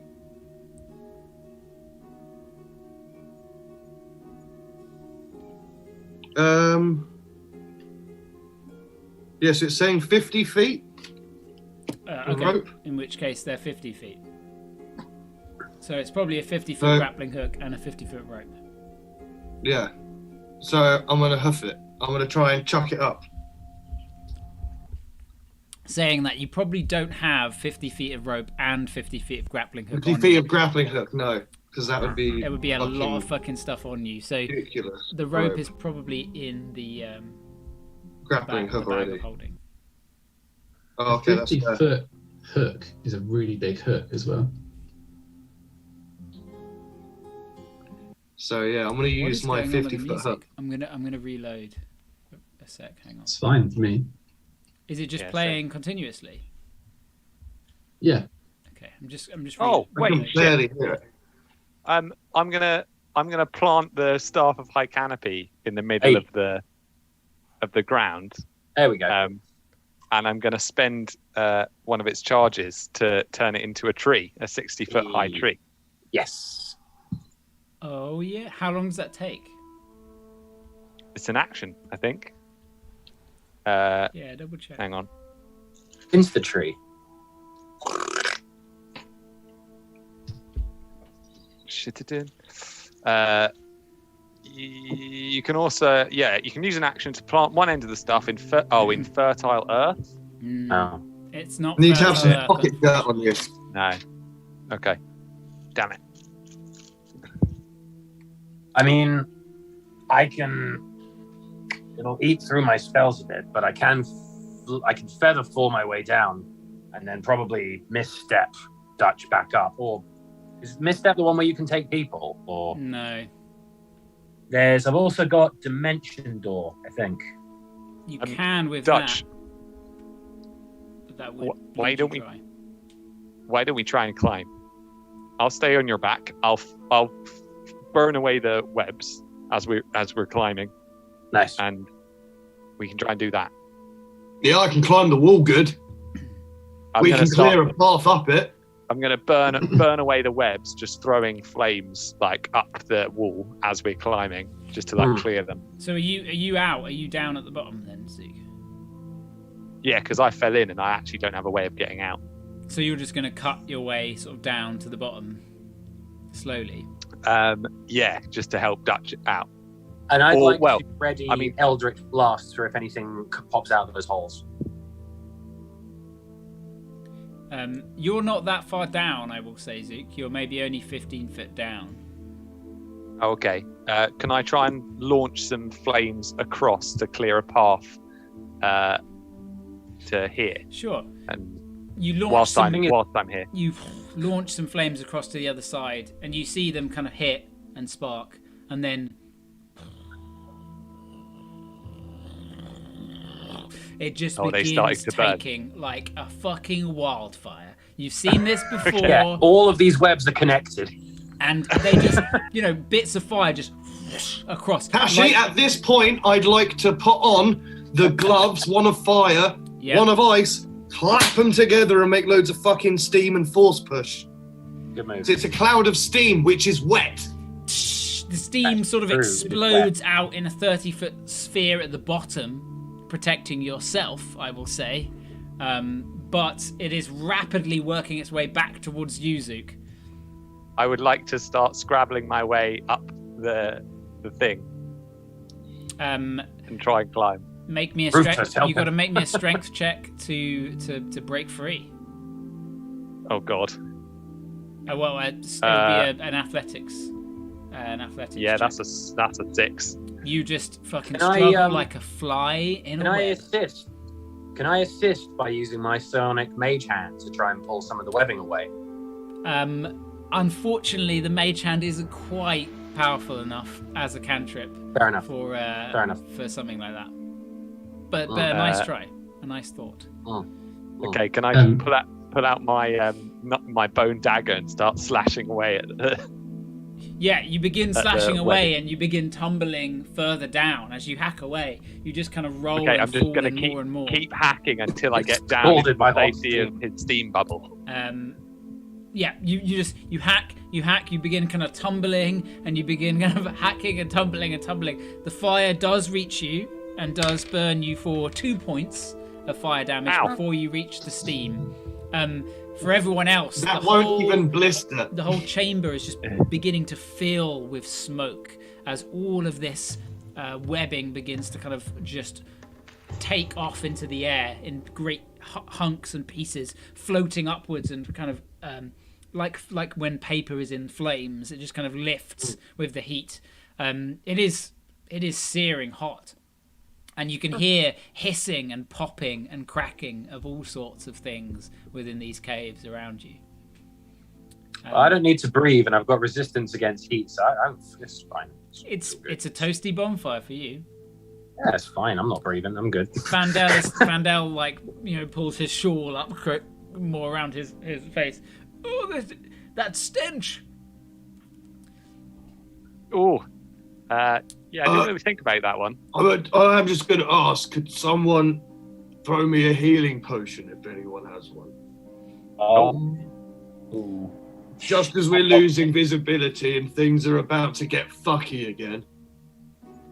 I tell you what.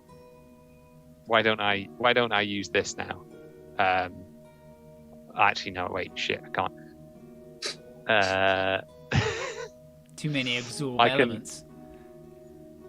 Too many fucking absorb elements. I'm gonna cast a healing word on Dutch, I think. So it's not a lot, but it's something. So a D4 plus 5, which I'll roll in a second. Fucking come on, D4. 3 plus 5, so 8 points of healing. Okay. Yep. Thank you. Okay. I'll say about 10 minutes passes, and between Richter and Rufus, have you got a bow, don't you? Yeah. And Draug and Rufus with your ranged capabilities. Through the fire, some spiderlings do come kind of scuttling out, but you make short work of them, harrying them with ranged bolts. And after about 10 minutes, the smoke begins to kind of, pool at the top and move further into other chambers. The webbing and flames clear. But you are aware of time is ticking. You feel your life's blood slowly draining away. Do we have any sense of how long it's been already? You would probably estimate that it's been. So it was about the sigils appearing. They kind of appeared quite slowly, and that took at least kind of 20 or so minutes of being in that first chamber. The kind of short walk and then combat within this chamber has probably been a similar amount of time. So it's maybe, I would say, with the flames and everything, it's probably been about 45 minutes. And you've spent the full amount, so you have 2 hours. So you've spent 45 minutes of the 2 hours so far. Okay. Dutch, let's go. I'm going to hop on his back. Okay, I'd like to pull out my grappling hook. Whoop! 50 feet up into something, into one of the spider holes. Make me an athletics check. You're definitely, you're versed in climbing. You're able to do this, but this is more just how long it's going to take you. That's a 16. So it does take you a bit. It's probably about another 10 minutes climbing all the way up. 70 feet is actually a fucking high amount to climb. That's 10 feet is actually really high. Like, we think, it's just a 10-foot drop in D&D, but you drop 10 foot onto concrete and your fucking ankles break absolutely you dead. drop onto concrete wearing a fucking ruck, like even just a day sack, like 10 foot, and you're gonna fucking roll something. Because, exactly. Like, but you're a hero, and it takes 10 minutes, but you pulling Zook up slowly make your way to the top. Which side are you making your way up to? The opposite one. Yeah. The one with the door. So all of the webbing has now burnt away and cleared, and you make your way over to here. Rufus and Richter and Fandel, what are you up to? Now that we're all sort of up on the ridge, Rufus will shout out across to everyone. Time is of the essence, gypsies. There are 3 doors here, and we still have not found the cubic gate. should we split up? Ooh. Ooh. I don't know. I thinking- will say, without the webs here, you are able to see into these places. Oh yeah. Ah, yes. So let me What are we just seeing? get rid Ugh. of The hell? those. Oh god, it's corpses. Oh no. Oh, they're only little ones. I You can't see can nothing. see into these two areas, and Oh, can't I see? Just little alcoves, 15-foot alcoves with some. Yeah, there's wrapped not a up lot going on. bodies in. You're fine. Okay. yeah. In that case, Within Water. those two, there's nothing left. There's some old bone, there's some charred bone, but other than that, just glancing in, you don't see anything really of use. okay. In that case, Rufus wouldn't have said that. He would have shouted over to where Dutch and Richter are and Dylan on the other side and said, "We'll make our way over to you." And then looking towards Richter, Richter, check that room there just in case there's anything of use, and I'll check this one, and we'll make Very our way well. over. Come along, Fandel. I'm going to take There we go. Fandel's hand and lead him in case he falls off the edge. Okay. Thank you. Okay, super quick perception check in there, I guess then. You can roll perception or investigation. It's up to you. Works out the same either way, so 11 perception. Oh man, this music for me, it's just pausing all the time. I haven't got any music. I don't know what it is, but Are you on roll 20, Aiden? Yeah. Yeah. Oh, the menu's just on the right. Try like reconnecting. I've done that a few times and it's worked. it's working out. It's all good. Yeah, I'm going to reconnect as well. Reconnect. What did you get, Rethus?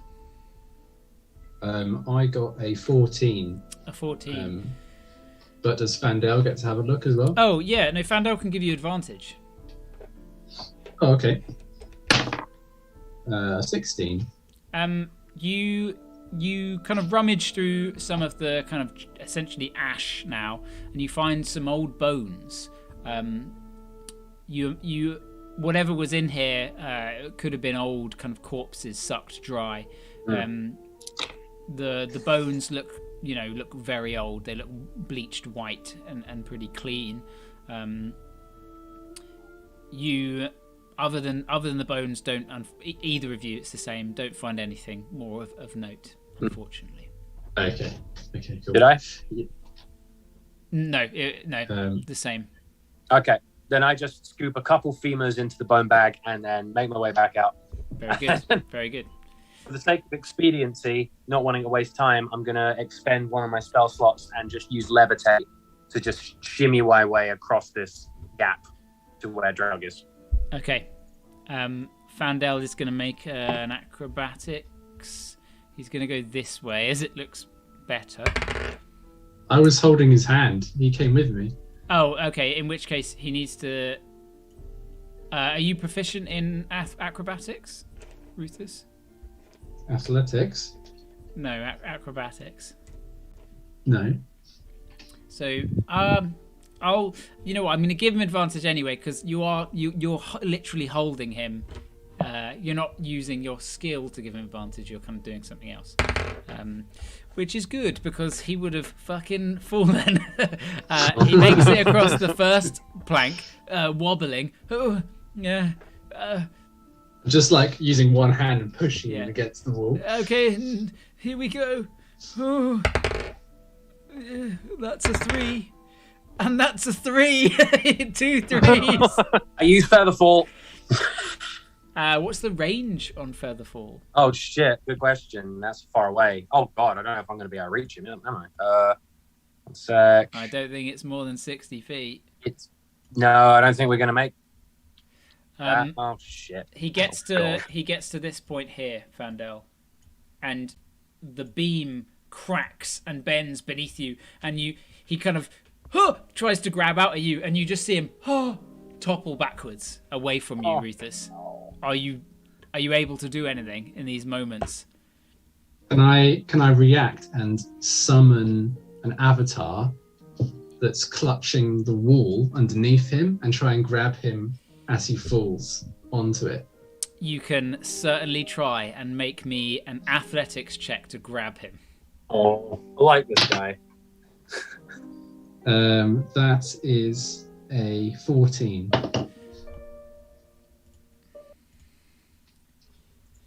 He's dead, isn't he? You go to grab him.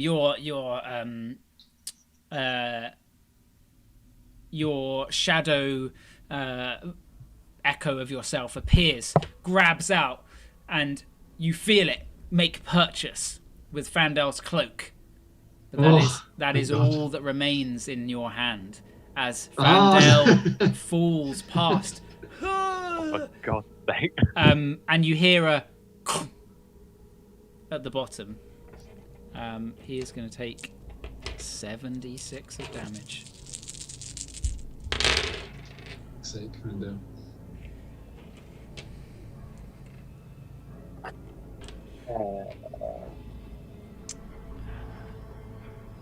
Oh.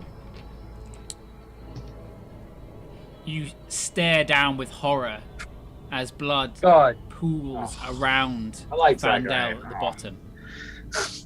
Oh shit. How far down is he? 70 foot down from me? Mm-hmm. Oh fuck's sake.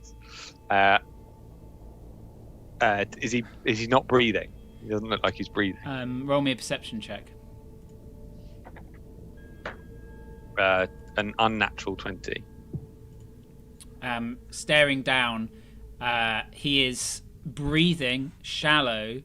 He is technically bleeding out, and I'm going to make his first death save. Oh god. You're going back down, Zook. Looks like it. How are you going to get back up? Oh, Can I use levitation to just sort of like palm my way down the wall, like sticking to it? Yeah. Yeah, I'll do that. I'll quickly like move underneath where Zook and Dutch are to like get on my back. Okay, going down. And then we'll go down. You begin slowly shifting your way down. I'm going to make one, Oh boy, this one is more How many roll. uses is my feather fall? That's a good question. I'm going to have to go right back. Hang on. Sorry. That's I right. had it somewhere, but it's gone. It is 3 times a day. Oh, yeah, I'll just fucking jump down, so I got to carry... Oh, no, I don't have to carry Zook back up, do No, I? you don't. No, okay, that's fine. I have to rush the next chamber. Yeah. I'm going to roll his death save. Guidance. You hit the ground at the bottom, jumping off Richter's back. What are you doing? You see he is breathing, but it is shallow. I cast Aura of Vitality, and I get to heal him. So as an action, and then as a bonus action, I can heal him for 11 hit points. You can see like the crack in the back of his head begin to knit back up. Okay.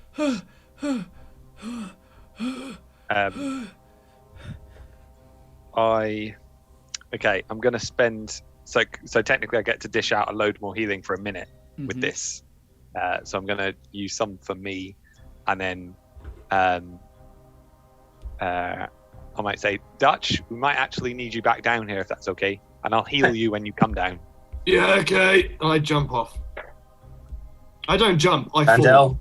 I fall backwards. Fandel, you've solved puzzles, defeated creatures, but no one's a hero until they die for a while. Welcome to the ranks of the glorious. I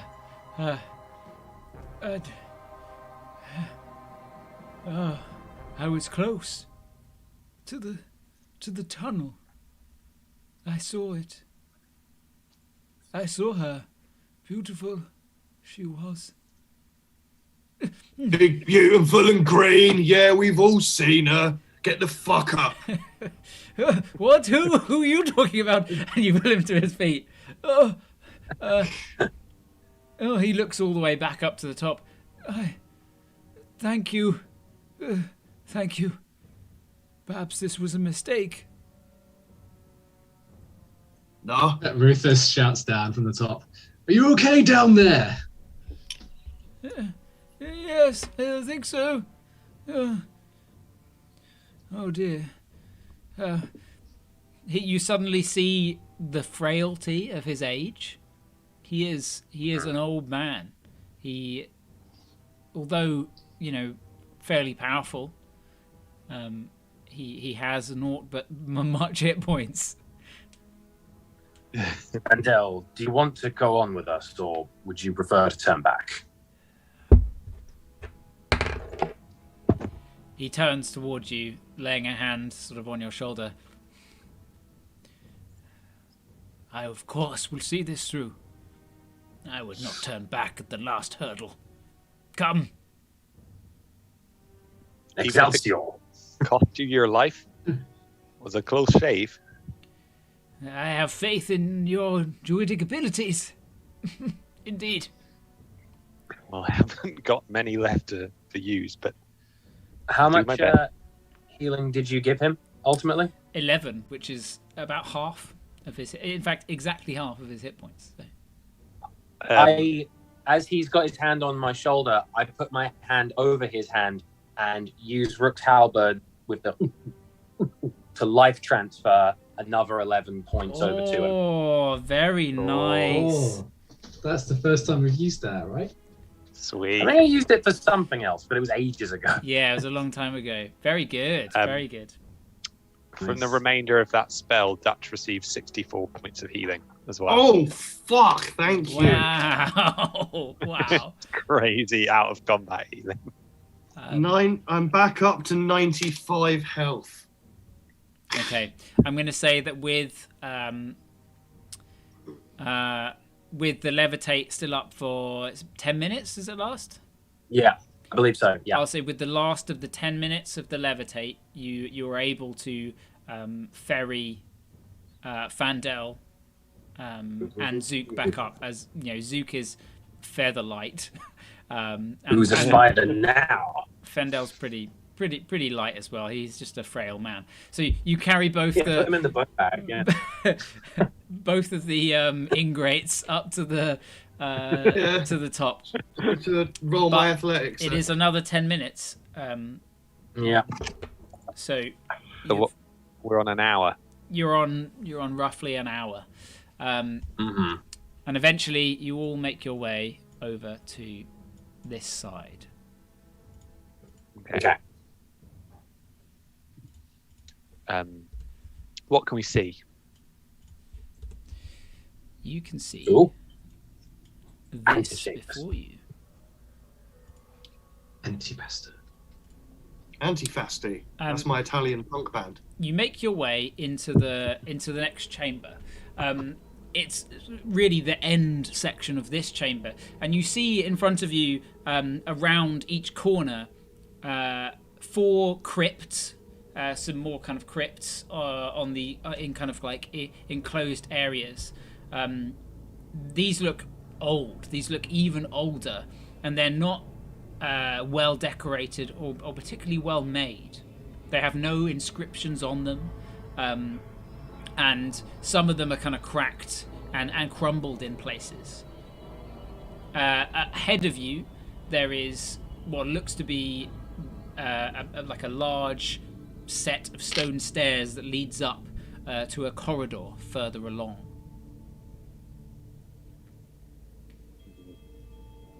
Rufus is just going to like walk up and join the others in the middle. Yeah, Draug will walk around the other side and join you all. I'd like to inspect the crypts from just keep my distance, just having a look if there are any signs on them, any sigils or interesting notes. Make me a perception Not touching. check. That will be a 32. staring at these, they appear to have no insignia or writing at all. They look like, blank crypts. You're able to see into some of them through some of the kind of cracks and holes, and you do see, essentially like a mummified corpse within, but you don't see anything within, from the small amount you can see of particular note. No insignia of jewelry, no crowns, no weapons laid within them. Okay. Is this actually a table here, over on the left? Yeah, it's all broken, smashed up, and part of it is kind of rotted. It's kind of damp and wet. When the illusion dropped, this kind of section of the vault looks to be, like it's built in an old dungeon or crypt that once did potentially exist. There's the remnants of very old stonework, masonry, and furniture that's all since smashed and sort of crumbled.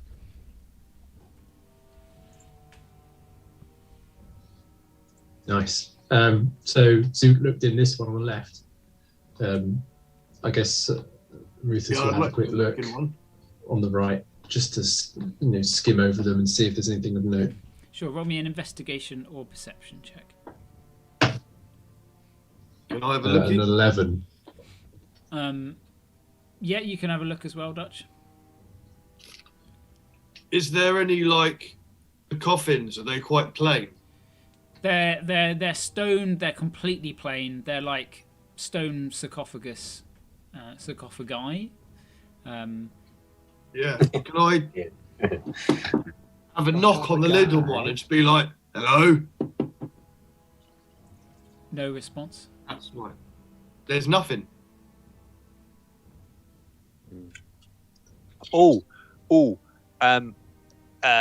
Fucking Dylan has a detect undead thing, doesn't he? He does. I don't know how often he can do it as a blood hunter. He has been in the chat actually, so.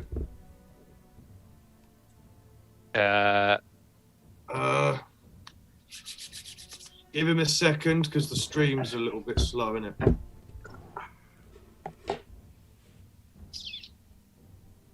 I don't think so. No. Are they like pre-sealed? Also, we can't see Aiden. It's a picture of rocks. What? Yeah, on the stream. You're a little campfire of rocks on the ground. Hey, there you are. The cheese wheels are back. They are no. Some of them are cracked and partially open.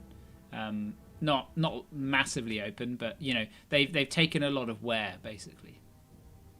Okay.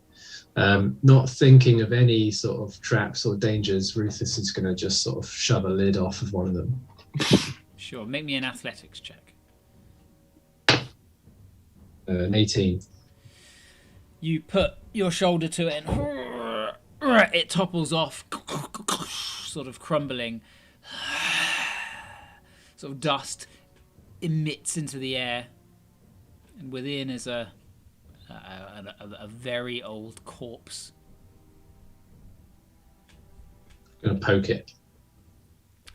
Poking one side, it kind of cracks, and part of it sort of disintegrates into dust. Can Dylan have? He's going to walk into the left side chamber, and can he do two things? One, investigate for any good loot or any hidden buttons, and two, also having a look to see if he notices any signs of these creatures being undead or messed with in the arcane sense. Yeah, I can see he has advantage to track undead. Make me an investigation roll then in that case. It's a natural 20. Oh, Hey! Nice as well. Well, hey. Scouring the room for remnants of really anything useful comes up with nothing. Doesn't appear that this necessarily is of any use at all. Okay. No hidden buttons, nothing. The only thing that I guess he discerns is that it doesn't appear like family of Balthazar. It seems more like this. Perhaps their estate was built on top of some older estate or dungeon or something. This existed here and definitely predates the other sarcophagi that you saw in the first room. Sure. Okay. 'Tis old magic. Magic. Dusting off his hands, Rufus will come back out to the others and sort of convene in the middle. Nothing over there, friends, just dusty remains. I wish I could still speak to the dead, but I cannot recall how.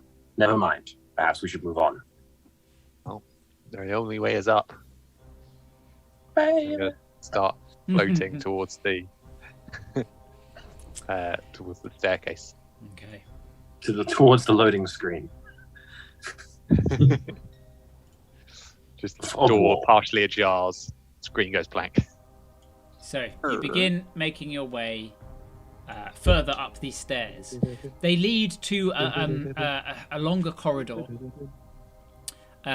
with a set of large, sort of metal-banded oak doors at the far end. They are closed, and it is dark at the end of this corridor. So, you're finally awake.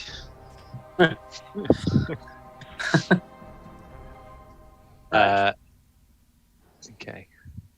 Is there a door handle? Yeah, it looks to be 2 on either side. It can be pulled open from your side. Maybe Draug will probably go up and inspect the door for traps. Looking through the keyhole in between the 2 doors, seeing if there's any wire. It's a 12. I think he's got a plus. It looks like a 10. It's hard to see from the message. So it'll be a 22. With a 22, he can discern that it is not trapped.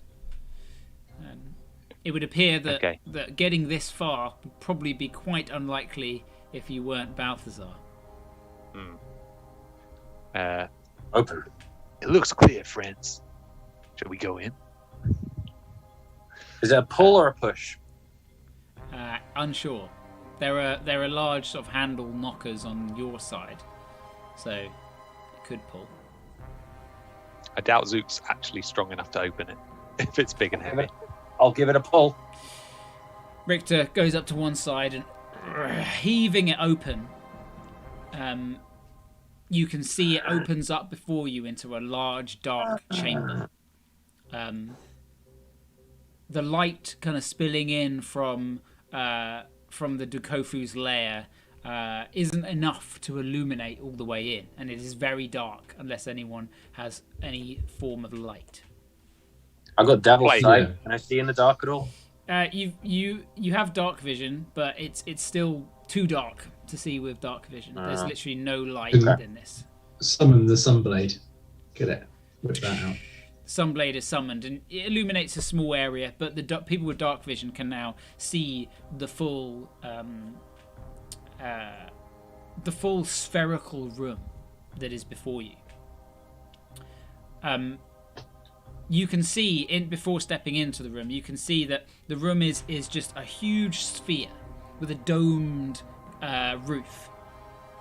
On the ground, in various concentric circles, are kind of grooves, coiling like further and further and further in to a central plinth in which sits a cube that slowly rotates and moves around. It's relatively dark in this room and hard to see anything else. This must be it, no? It's to be. Vandel, what do you think? Can we just go and take it? I can't see more than the small amount of dim light this blade is shedding. I'll approach. It sheds like bright light for 30 feet and 60 dim light. Are you sure? I think so. Isn't You it sure? like 10 and 10? I thought it was way smaller than that. Oh, I don't know. Yeah, maybe. I can have a look. Oh, but yeah, whatever. How long have we got? It's 15 and 15, so it's shedding 30 feet into this. Sick. Altogether. Okay. It's quite a I guess large room. I'll approach with the flame out, staying about 15 feet away from the cube. Stepping into the room, immediately flames ignite in sconces around the edge of the room, illuminating it with a sort of deep red glow. You can now see within the interior a little better, and you can see that on this plinth, the sphere that is rotating seems to be surrounded by a slight glow, an aura to it that you can faintly see rippling. It's as you kind of look through this like film, it's like looking through glass that's slightly warped. The cube is moving, but you can see it kind of rippling at certain angles. In these concentric circles, you can see segments of each of the circles. Each of the circles seem to have 10 segments to them, with various sigils placed on each. Yep. Are they Here we go. are they readable, or are they sort of arcane? No, they're various sort of obvious like sigildry.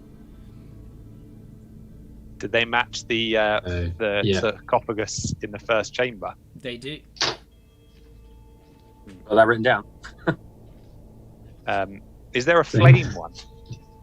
There is indeed a flame one. In fact, there are 10 flame ones for each circle. Ah. Do they look like they move?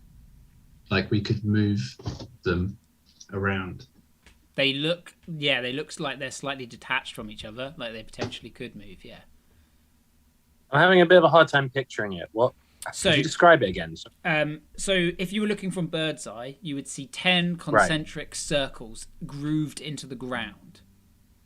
Right. Sorry, I feel like a real asshole, but concentric, I can't quite remember. They're just circle inside another circle inside like another an onion. circle Circle inside. in a circle. Yeah, Okay. onion. Right. Onion. Right. Great. Each of those like bands, circular bands, has 10 segments to it, and each of those segments has one of those symbols on it. And each of the circles has the same symbols on it, but at the moment they're all in a random order. Do they go in the same order clockwise? As in, if there's a flame, the next one clockwise will be a dagger? No. And then... They are all in completely different orders. You can see that that upon the entry in, there are like set from the entrance on the concentric circles towards the plinth. There is what looks to be between the concentric circles a slight sort of indent or inlay to suggest that there is a prime location. A prime location for all of them to align. Okay, so we need to put the first one we need to move the first one to flame. If we can like rotate it, or how do we move?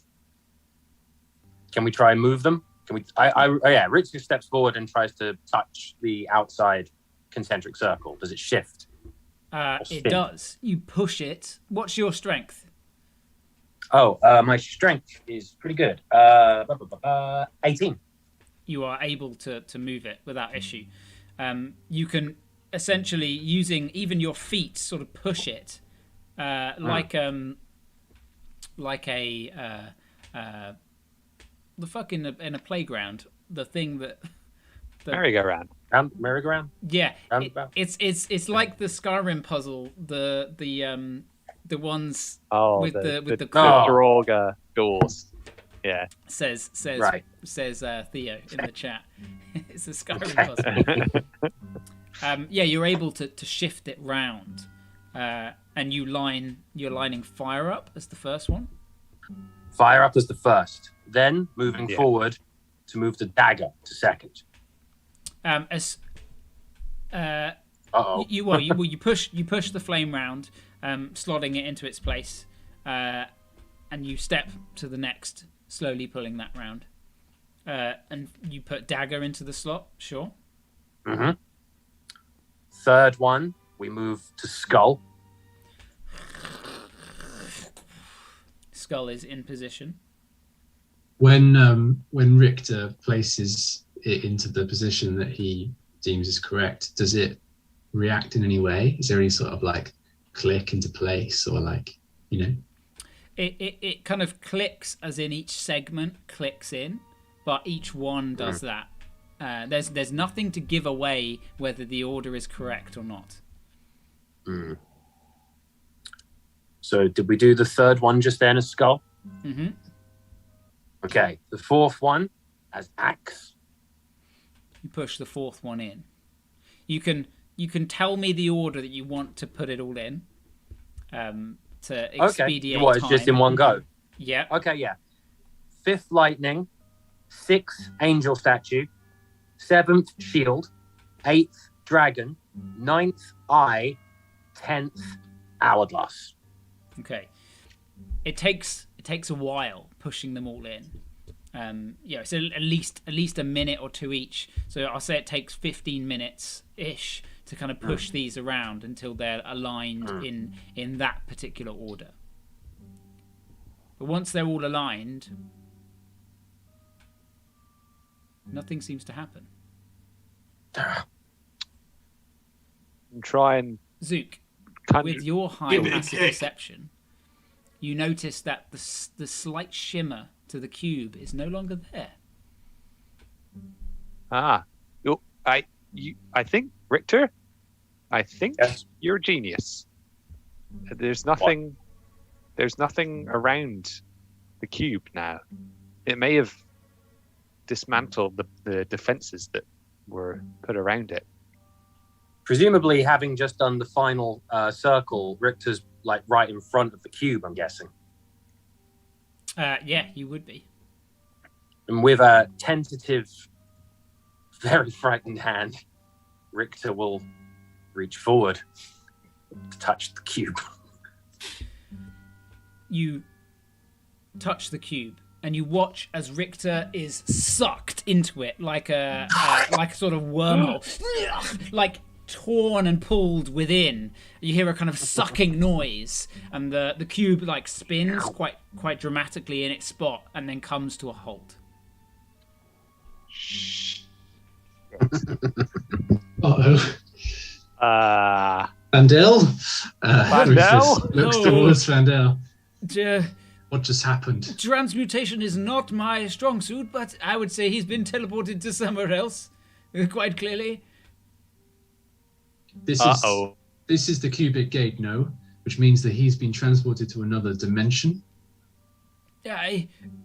Yes, potentially. Well, we need to follow him. We can't just leave him there, unless you know a way of pulling him out. Rufus will gesture to Fandale to come over and look closely at the cube. Can you tell by looking at it, and this goes for all of us, can we tell which destination he's been transported to? Yeah. Roll an Arcana check. I'm going to also roll an Arcana check as Fandale. That's 8. I think. Yeah. Fandel stares towards this cube. Man, you're so good you brought him along with you. This...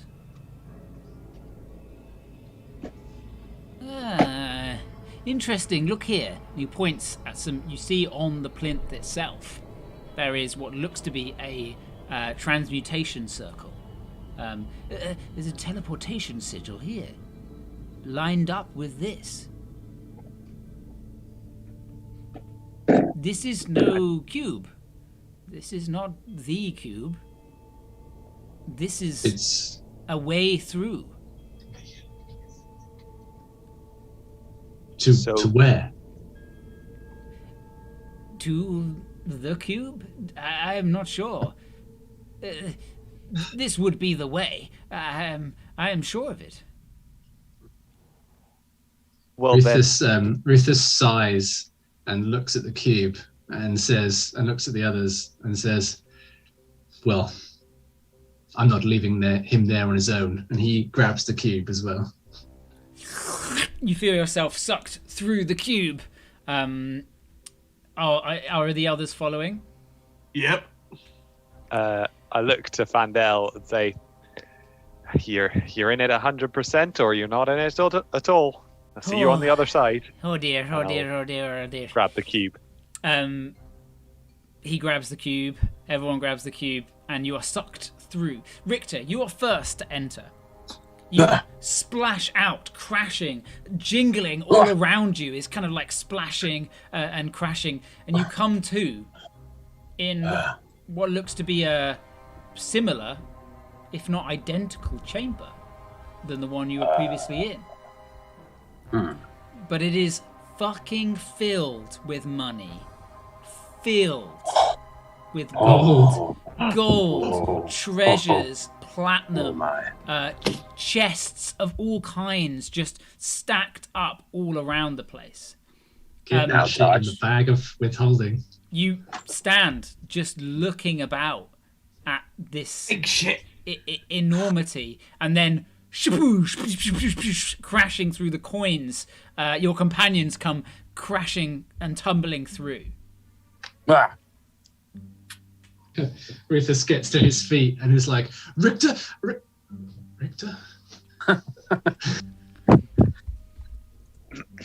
Oh, it's almost blinding. You okay, friend? Yes. Well, I suppose we've made. Is Dutch all right? I see. Our avaricious half-orc friend. Is Dutch there? Yeah, we all went through. Dutch is literally attempting to fucking McDuck it and swim in money. Yeah. Like, he cannot help himself. He's like just rubbing his face along the floor and it all sliding over to a chest, popping it open, getting inside, just like.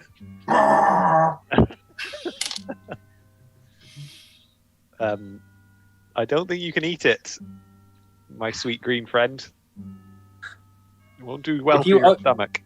If you open the bag of withholding and just sort of drag it along the ground, can you just try and fill it? Yeah, he's a hungry little fella, isn't he? Yeah. You're like trawling the ocean floor for scallops. So are you just gonna start filling? A little bit, yeah. No. We must not be distracted, friends. No, we do need to get. So we are in some debt. So if we're doing this favour for them, then we should at least get our debts paid because they're a bunch of cunts anyway. And I'm going to look in these fucking boxes and you can't stop me. All right, you do that. I'm going to look around for a door. I'm going to look for a cubic gate. Roll me an investigation or perception, anyone. Yes. Ah!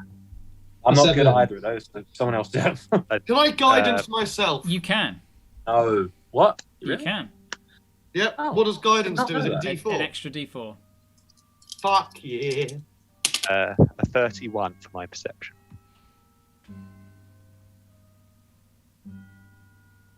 I got an 8 for my intelligence-based one. And you got a 7, Rufus? Yeah.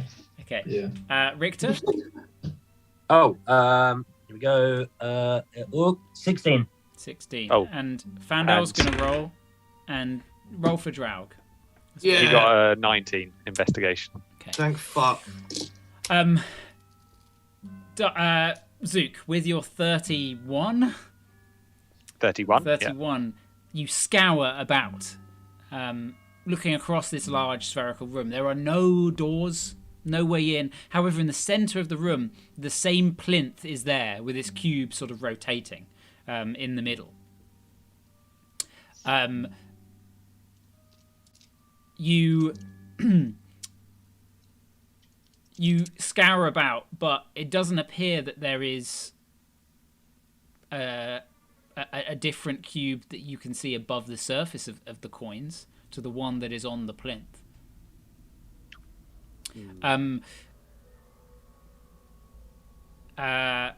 Richter, what did you get? Oh, 16. A 16. You find what looks to be a diamond, like a whole rock diamond, uncarved, the size of a head, a human head. Size, it's like a fucking, like this big, like a boulder, like a small boulder. Oh, I feel that we could get quite a few restorations out of this. Fuck that! Let's spend it! Is there anything but gems and gold? Is there anything else? There's nothing else of interest. It's just wealth. It's a floor of wealth. Yeah, I want like jewelry. Shiny. It's mainly like treasure and wealth. Yeah, it doesn't appear like there's many. It's not like Elderwick's vault where there was like kind of cool items from adventures. It's like a fucking merchant's Just the cash money treasure trove. Yeah, it's like Balthazar's retirement fund. Is there no like? It's Is his there no, trust like, fund. there are no necklaces or shit or like golden scepters? Yeah, there's definitely stuff like that doesn't. Yeah, I'm necessarily getting look pressed magical. the fuck up. Yeah, Let's go. Dutch is just like putting it all on. Donning. Like, rings, like as many necklaces, little crowns, things like that. Yeah. Rufus, you find really just more coin. Yeah. More coin, unfortunately, with that roll. Brother Draug, with his kind of, his blind senses reverberating through, seems overwhelmed. But even with his overwhelmed state, he seems to pull up the only wooden object in the entire this place, a small chest that he checks, seems fine, and opens, and in a very plush sort of velvet pillowcase in the middle, there is what looks to be just the most exquisite looking timepiece. It's like a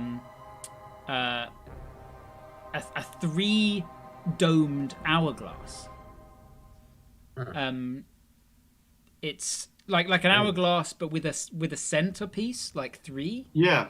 But it looks to be slightly broken.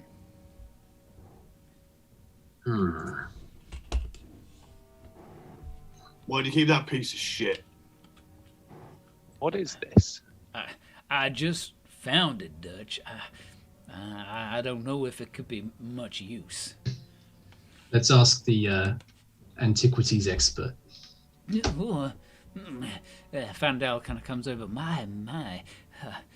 This must be interesting. I did not prepare my identifying abilities. Of course, as I said, I did not think necessary for such adventures, but upon the morrow I shall definitely know what this does. But look here, there are runes. It does appear magical, though broken of some kind. There is shattering here, and some of this black sand seems to have leaked out. Black sand? Friends, we know that Balthazar was a vain and banal creature. It would be in his character, perhaps, to take such a splendorous item as the cubic gate and use it for something as pitiable as a piggy bank.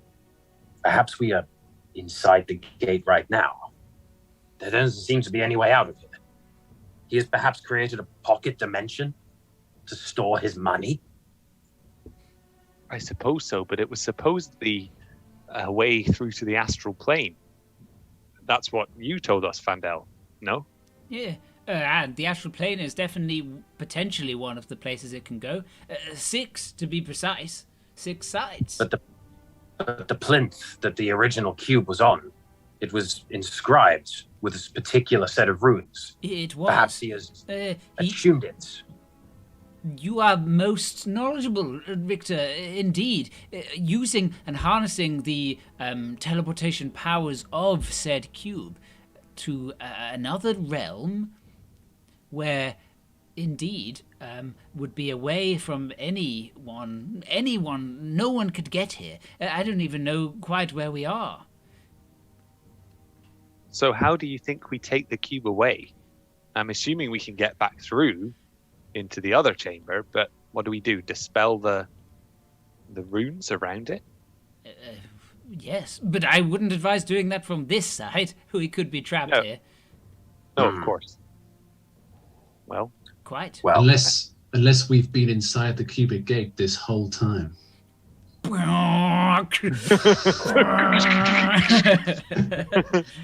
What if Beblia is the cube? Wait, you wake up, the cube in your hand as a. You're finally awake.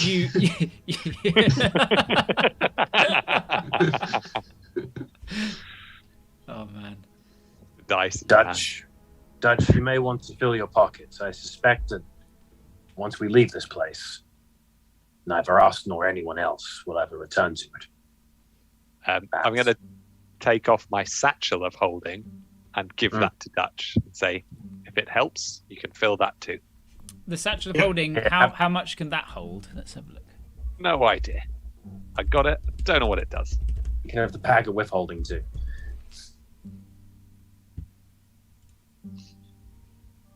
Yeah, I think it's like... I remember it's just essentially like a half version of the bag. So it holds 250 pounds. Interestingly, a bag of holding can hold 500 pounds, which is equivalent to 25,000 gold. That's all that can fit in it. If you were to prioritize... 25,000 gold. What? There's way more than that here. Bag. But yeah, they won't notice it. If you were to prioritize... jewelry, gems and platinum, you'd get more, but that may take a long time. How much time do we have? Can we take 5 minutes just grabbing the biggest rocks we can? Take a moment and have a look around for the most sort of expensive thing. Sure. Yeah. How long do you want to take?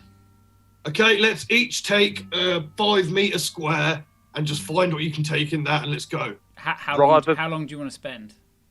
How long? We've got a while, right? We've got we had an hour and 20 minutes when we.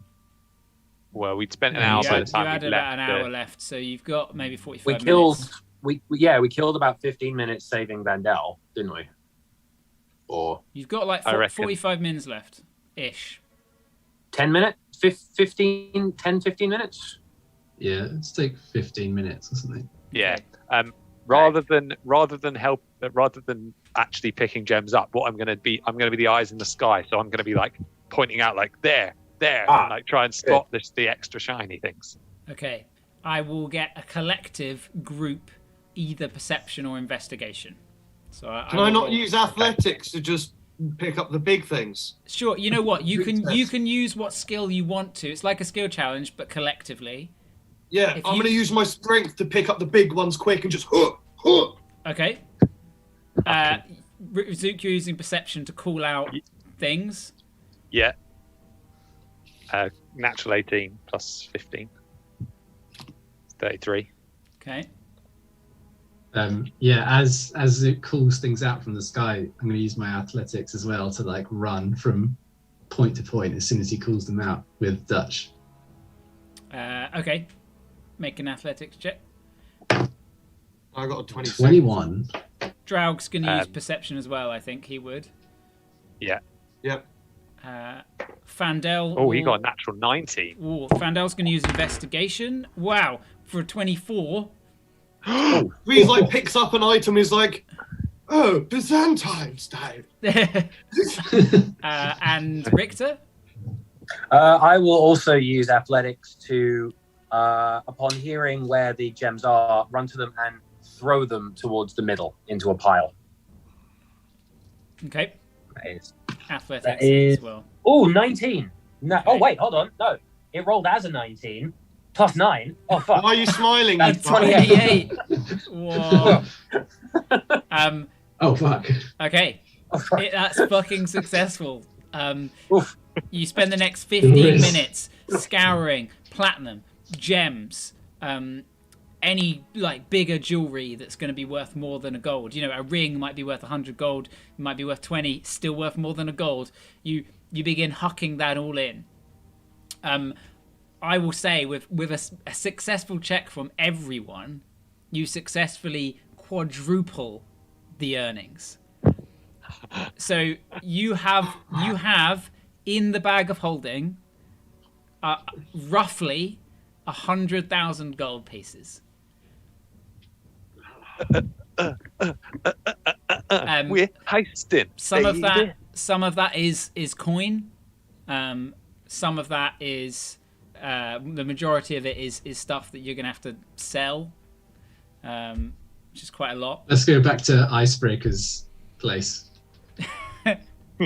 We need to pawn some stuff. No, I'm not going back there. The 15 minutes ends, and you see the bag of withholding is fit to burst. It's like double the size, weirdly. It's burping. And it does feel slightly heavier. Its mouth is like not fully closed, and it burps some of the coin like out, and so it can close. And yeah, it just kind of sews where its teeth are. The kind of zip sews itself shut. It's not got anything in or out. Can I just give it a little stroke and be like, "There's a good handbag. There we go." Roll me an animal handling check. Yeah, how's your animal handling? Oh fuck. That's okay. what it takes. Wait, but Oh, Zoom fuck, said it's he's wisdom. got his that he can fill up as well. That's Oh, half the it size. comes out as a 17. Oh. You stroke its belly and it calms and it shrinks down a little. You helped its digestion. Well done. You can have an that's a point. inspiration point. Thank you. Did we also fill up the satchel, which would be worth 50,000? I'm going to say that was part of it because all of that is difficult to fit in both. Sure. So we leave. Yeah. To the other dimension. Maybe there's another one. Does it look like? Does it look like we've scraped the surface of this room in any way? You know what? It does. It does. Like the majority of it is gold pieces, and they're like just in piles all around the place. But it looks like it is mainly gold, and you can't help. Like 15 minutes have gone past, but as you push some gold out the way, you see a couple gems or things, and you're putting them in your pockets and things like that. But you're aware of the time. Friends, I really must insist. We don't want to get trapped down here. No. Oh. And surely they want it for more than just the money, right? Of course. I'm not even that happy about giving it to them, but Celeste, she's waiting. Yeah. Okay, I'm gonna stick my hand on the cube again. You feel yourself sucked through to the exact same room, but no gold, and all of the sigils and the door. Just before I do the same, I just want to cast around the room quickly with a perception, because we have sort of taken a chunk out of it. Is there anything like revealed by all of our plundering? Like any like wooden hatches on the ground, switches on the wall, anything like that? Sure. Perception. Oh, it's not good. 6. Nah, sorry. Touching the cube. Touching the cube. Okay. You all touch the cube, and you're all back in the room. Richter, might it worth be getting a quick sketch of the runes around, just in case we need them to access that world again? Let's take a quick rubbing. You mean our money bank? Yes, absolutely. I will quickly inscribe. I will quickly write down the runes in my codex. Yep, easily enough done. With the help of Fandel pointing out some mistakes, you thank you. You think successfully finish, essentially, finishing the sigil the transportation circle that would indeed lead you to that place. Ooh. We have a Nice. bank. Okay, well, shall we not? We best not waste any more time. Who can dispel this? I can cast a dispel magic if needed. At 5th level. Absolutely. Very Are well. you targeting the cube or the sigil God, beneath no, it? I'm targeting the sigil. I I target the take- cube. Oh. I point my hand towards the cube, and then I just sort of glance at Dutch, and we'll go, oh wait, yeah. And then I aim it towards the sigil instead, remembering his armor. At 5th level, you say? Yes. Teleportation Do I have to circle roll for is that, a or- 5th level spell, so it instantly dissolves the runes. You watch as they fizzle out, and immediately the cube hovering there just clink, clink, clink, clink. We might have to make some room in the bag of withholding, actually, to put it away. Just put it in my rucksack. It's fine. Okay. All right. All right. Yeah, I'm sorry, Mister. I haven't died. You pluck the cube up.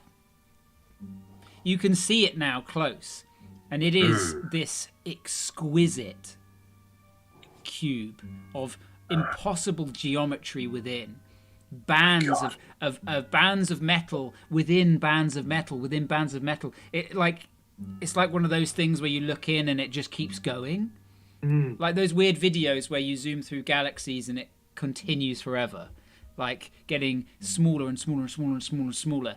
It looks like it was made by the gods. It is incredible piece of machinery.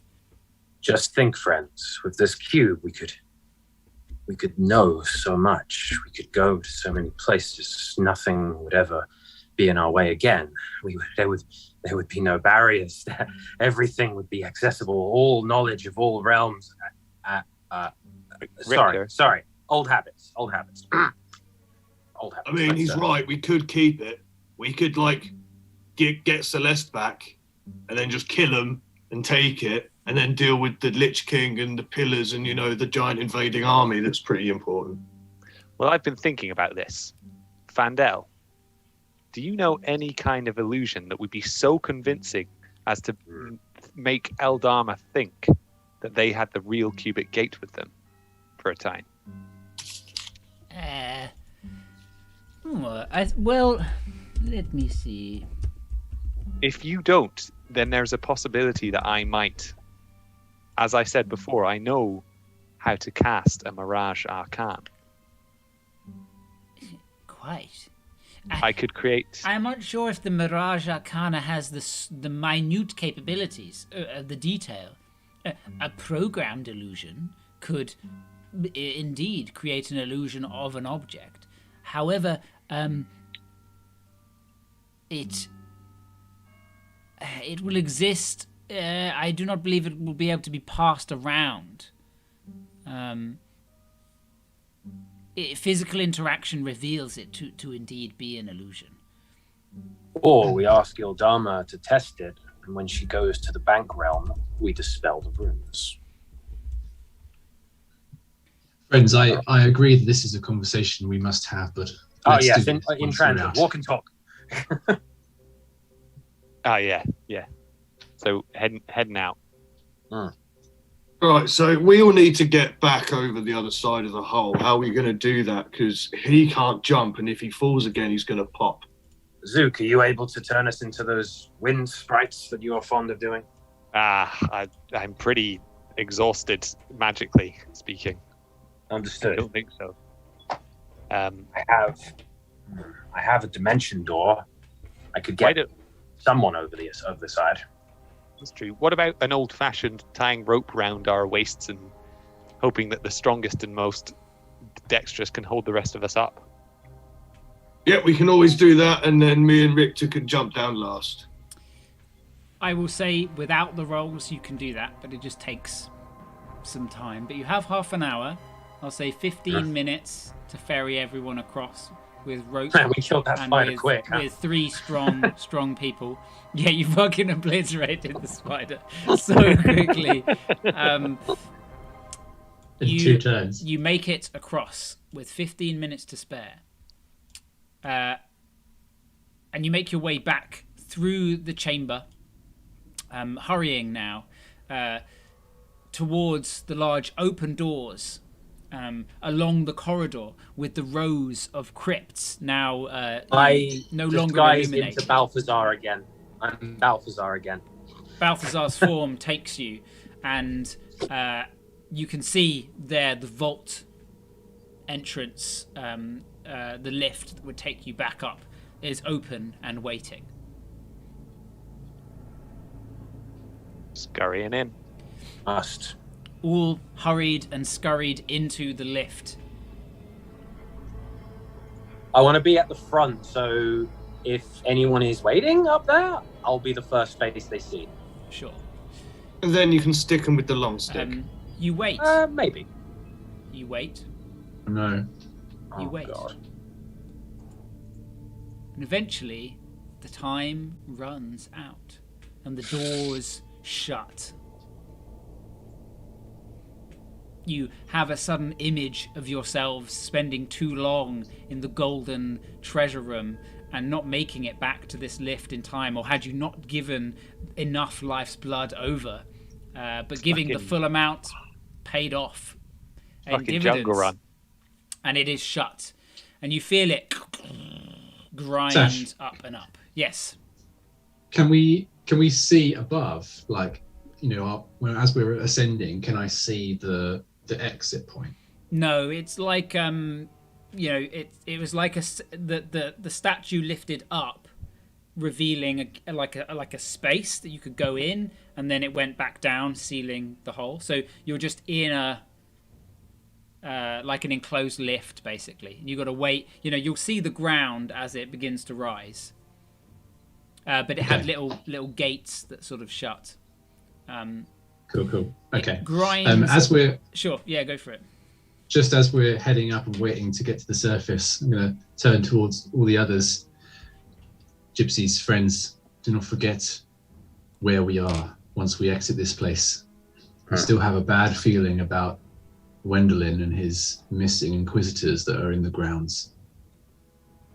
Soon as Our we get last out, hurdle is getting out of this place. So we're not far from the walls, are we, when we get into the labyrinth? we're closer, certainly, than the estate. The one thing Is the soul lantern still lit, or has that gone out? The soul lantern is still lit.